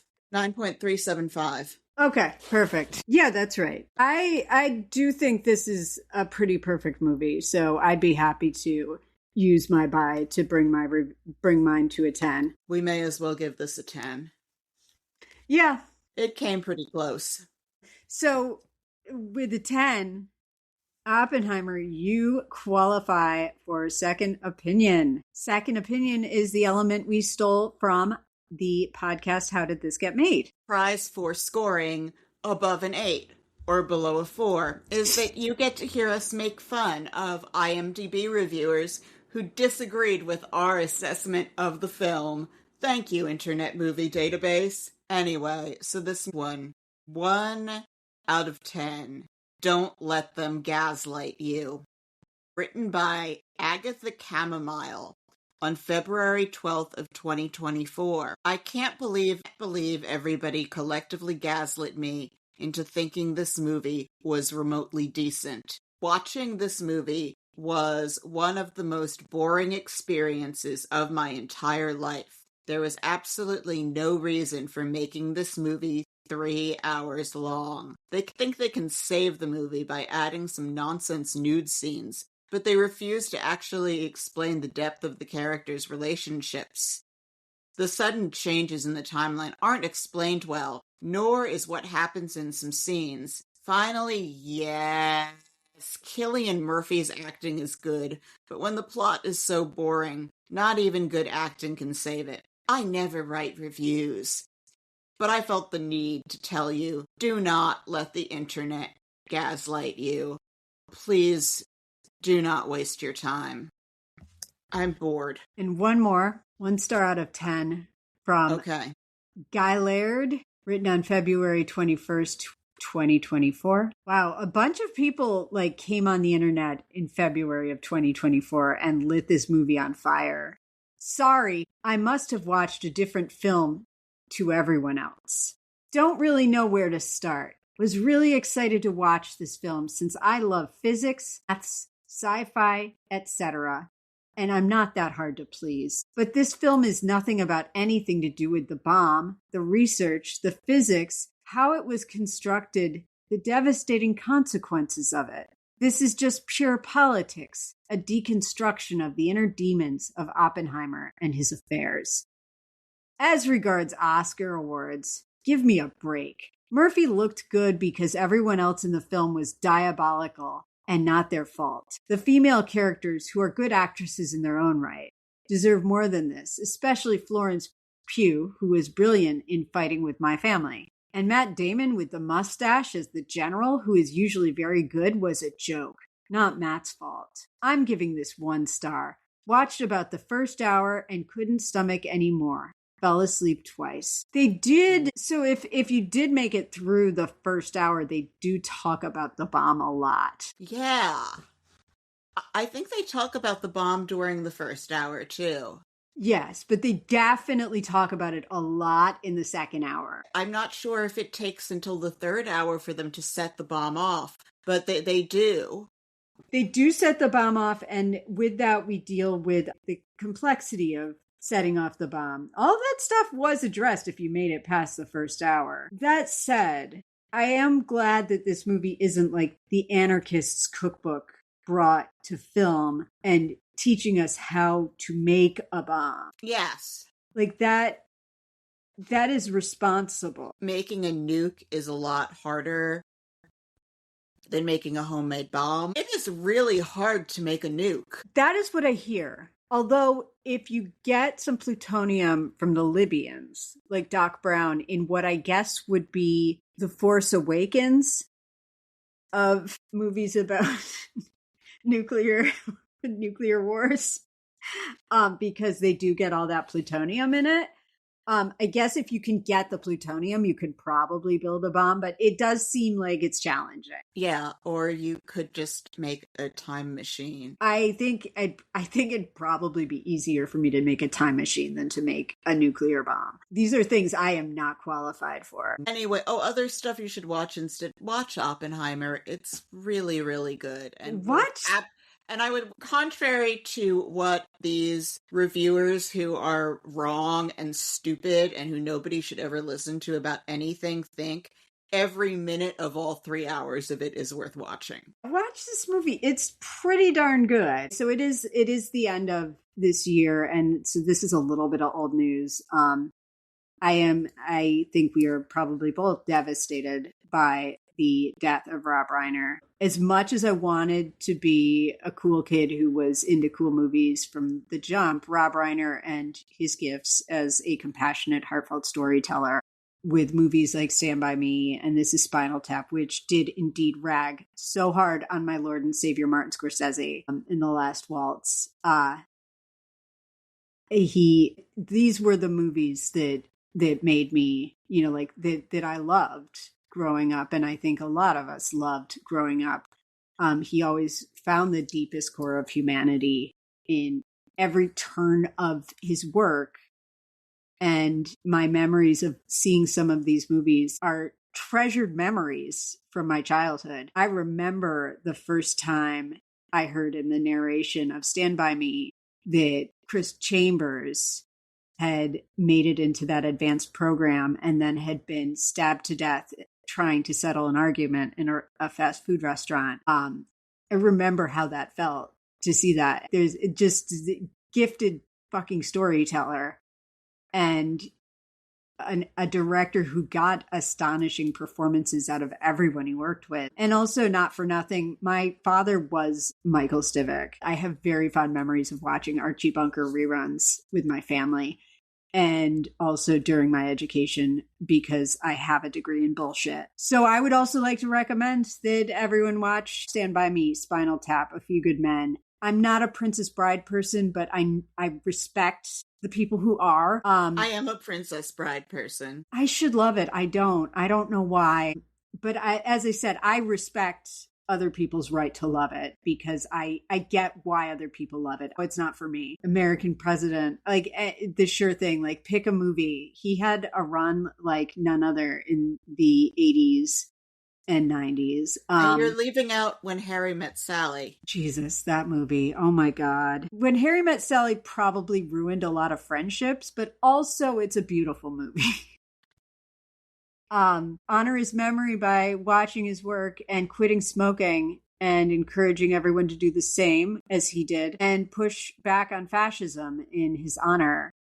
And be a decent human being in his honor. And also another one that just came up yesterday was James Ransone, who was so wonderful in The Wire in season 2. And he was a horror movie mainstay. He was in It Chapter 2, playing the older Eddie Kaspbrak. And he died by suicide earlier this month. And that was announced yesterday. And that is also fucking devastating. And it's awful out there, and I get that. This world is really, really ugly right now. My heart breaks for anyone struggling with that. And take care of each other. Take care of yourself. Sarah, did you know that take care of yourselves and each other is how Jerry Springer used to close the Jerry Springer show every week? Do know that because, again, I have a college degree in bullshit, and I watched a ton of Jerry Springer. Shit. I used to watch it to make fun of people. Yeah, it definitely, it doesn't bring out the good in you. No, it doesn't. I'm also still reading The Power Broker, if anyone is interested. Anyway, Rena, anything on your side to recommend? Rob Reiner, may your memory be a blessing. And it is. It really is. The legacy he leaves behind and the work he leaves behind, it is a blessing. I guess, yeah. Retractions, apologies, and listener mailbag. Before we go, do we have anything to apologize for this week? Oh, it looks like we do. We have something to apologize for that we said in a previous episode that turned out to be misinformation, and we are sorry for this. We were wrong. Sometimes we're wrong. Collectively, I'm never wrong. No, same.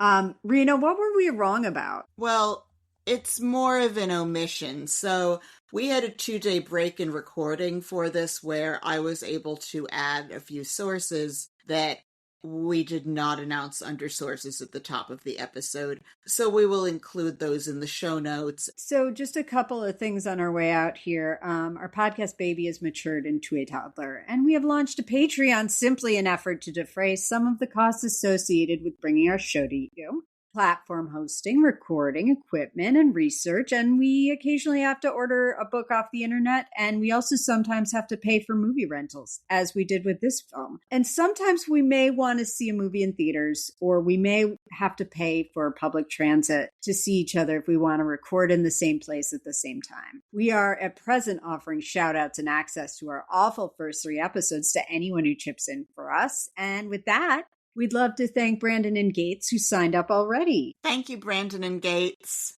Thank you. As a reminder, we will be speaking at Intelligent Speech Online, which takes place on February 28th, 2026. And tickets are available now at intelligentspeechonline.com. And you can enter biopic in the promo line for 10% off your tickets. And that'll be in the show notes as well. And if you like this show, please leave us a 5-star rating and subscribe to us on iTunes, Spotify, or wherever you get your podcasts, and tell a friend, or better yet, plural friends, and share us on social media. We hear it helps. You can follow us on Threads, Blue Sky, and Instagram, where we have visual aids from our episodes. Our Instagram handle is at Biopic a Podcast Story. So do check us out there, and we'll link to that in the show notes as well. Please also check out our webpage at biopicapodcaststory.podbean.com to see the official episode ratings for all of the movies that we've done so far. If you would like to get in touch, you can email us at biopiclistenermailbag@gmail.com. Our theme music is by Ben Patch. The intro is his song Slater Cannonball, and the outro is Spring Breakers, and you can check him out on Spotify. Tune in next week when we'll be doing a special episode about what we can look forward to from the biopic in 2026. It looks like it's going to be a pretty fallow year. There is the Michael Jackson one coming out, and about Jimmy Stewart, the Young Washington one being released for the 250th. It is looking like quite a meager year for the biopic. Indeed. But if you want to hear 10 minutes of me asking who the hell KJ Apa is, this is your chance. Let us hope for better times and work. Like we ever get that one. And work for better times, I guess. Yeah. Something. Well, good night to the earnest and the cynical. Good night. Good night, Rena. Good night, Sarah.